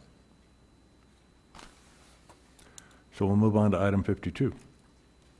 Discussion, possible action, discussion with the attorney of the public body pursuant to ARS 38-431, portions A, 3, and 4, to consider the county's position and instruct its attorney regarding complaints filed against Mohave County Elections Department and the proposed settlement. Mr. Chairman, I make a motion that we approve item 52 upon the terms discussed, and that we, to clarify, instruct the chairman of the board would sign any settlement documents. And I'll second that. We have a motion and a second. Questions? There being none, those in favor signify by saying aye. Aye. Aye. And those opposed? Motion carried. Item 53, discussion, possible action, authorize the chairman of the board to sign a letter to the U.S. Department of Interior on behalf of the board, voicing the board's position on monument designations under the Antiquities Act of 1906. Supervisor Johnson. Thank you, Mr. Chair. You have in backup a proposed resolution just to give you a working document if it's something the board wants to go forward with. Mr. Chairman, I move that we approve item 53 of the agenda. Second. Thank you. We have a motion to approve item 53. Any further questions? There being none, those in favor signify by saying aye. Aye. Aye. And those opposed? Motion carried unanimously. Item number 54, discussion and possible action, authorize the chairman of the board to sign a letter to the U.S. Department of Interior on behalf of the board requesting the agency to take a look at the 2012 uranium mining withdrawal near the Arizona Strip. Again, thank you, Supervisor Johnson, for bringing this forth. Thank you. Any questions for Supervisor Johnson? None. Mr. Chairman, I move that we approve item 54 of the agenda. Second. We have a motion second for the approval of item 54. Any further discussion? There being none, those in favor signify by saying aye. Aye. Aye. Those opposed? Motion carried unanimously. Item number 55, discussion possible action regarding the request of staff to provide additional information regarding nighttime road work presented by Supervisor Moss. It was more of an inquiry, and to get it out there in the public, because I've received, and maybe Mr. Latowski, if he's still available, could answer this question. Because I've received multiple business complaints that we're doing work during the working days on the roads, and we're shutting down access to their roads, or to their businesses to do that. And they ask, why don't we do this work at night? And I got to the point where I had received, I think, 4 of these inquiries, which I've dealt with Mr. Latowski. I think the public needs to hear it as to what goes into the decision to do work at night versus the day. And what do we do to ensure business access to their businesses during our time at work during the day? Chairman Watson, Supervisor Moss, excellent question, and really it comes down to more of a project-specific approach by which we engage, and there's always room for improvement toward engaging businesses early and often, and we have taken away some excellent successes from our most recent, very prominent projects, namely the Sacramento Wash Bridge construction, as well as the roundabout project in the Golden Shores. With regard to the county performing road work, what we do see is about only 150 of our 800 miles of paved road actually are largely outside of residential areas. So we obviously understand the perils of night work and the impacts on residential areas. And otherwise, some other standout items include just less visibility, less room for road work zone safety as it pertains to managing a work zone.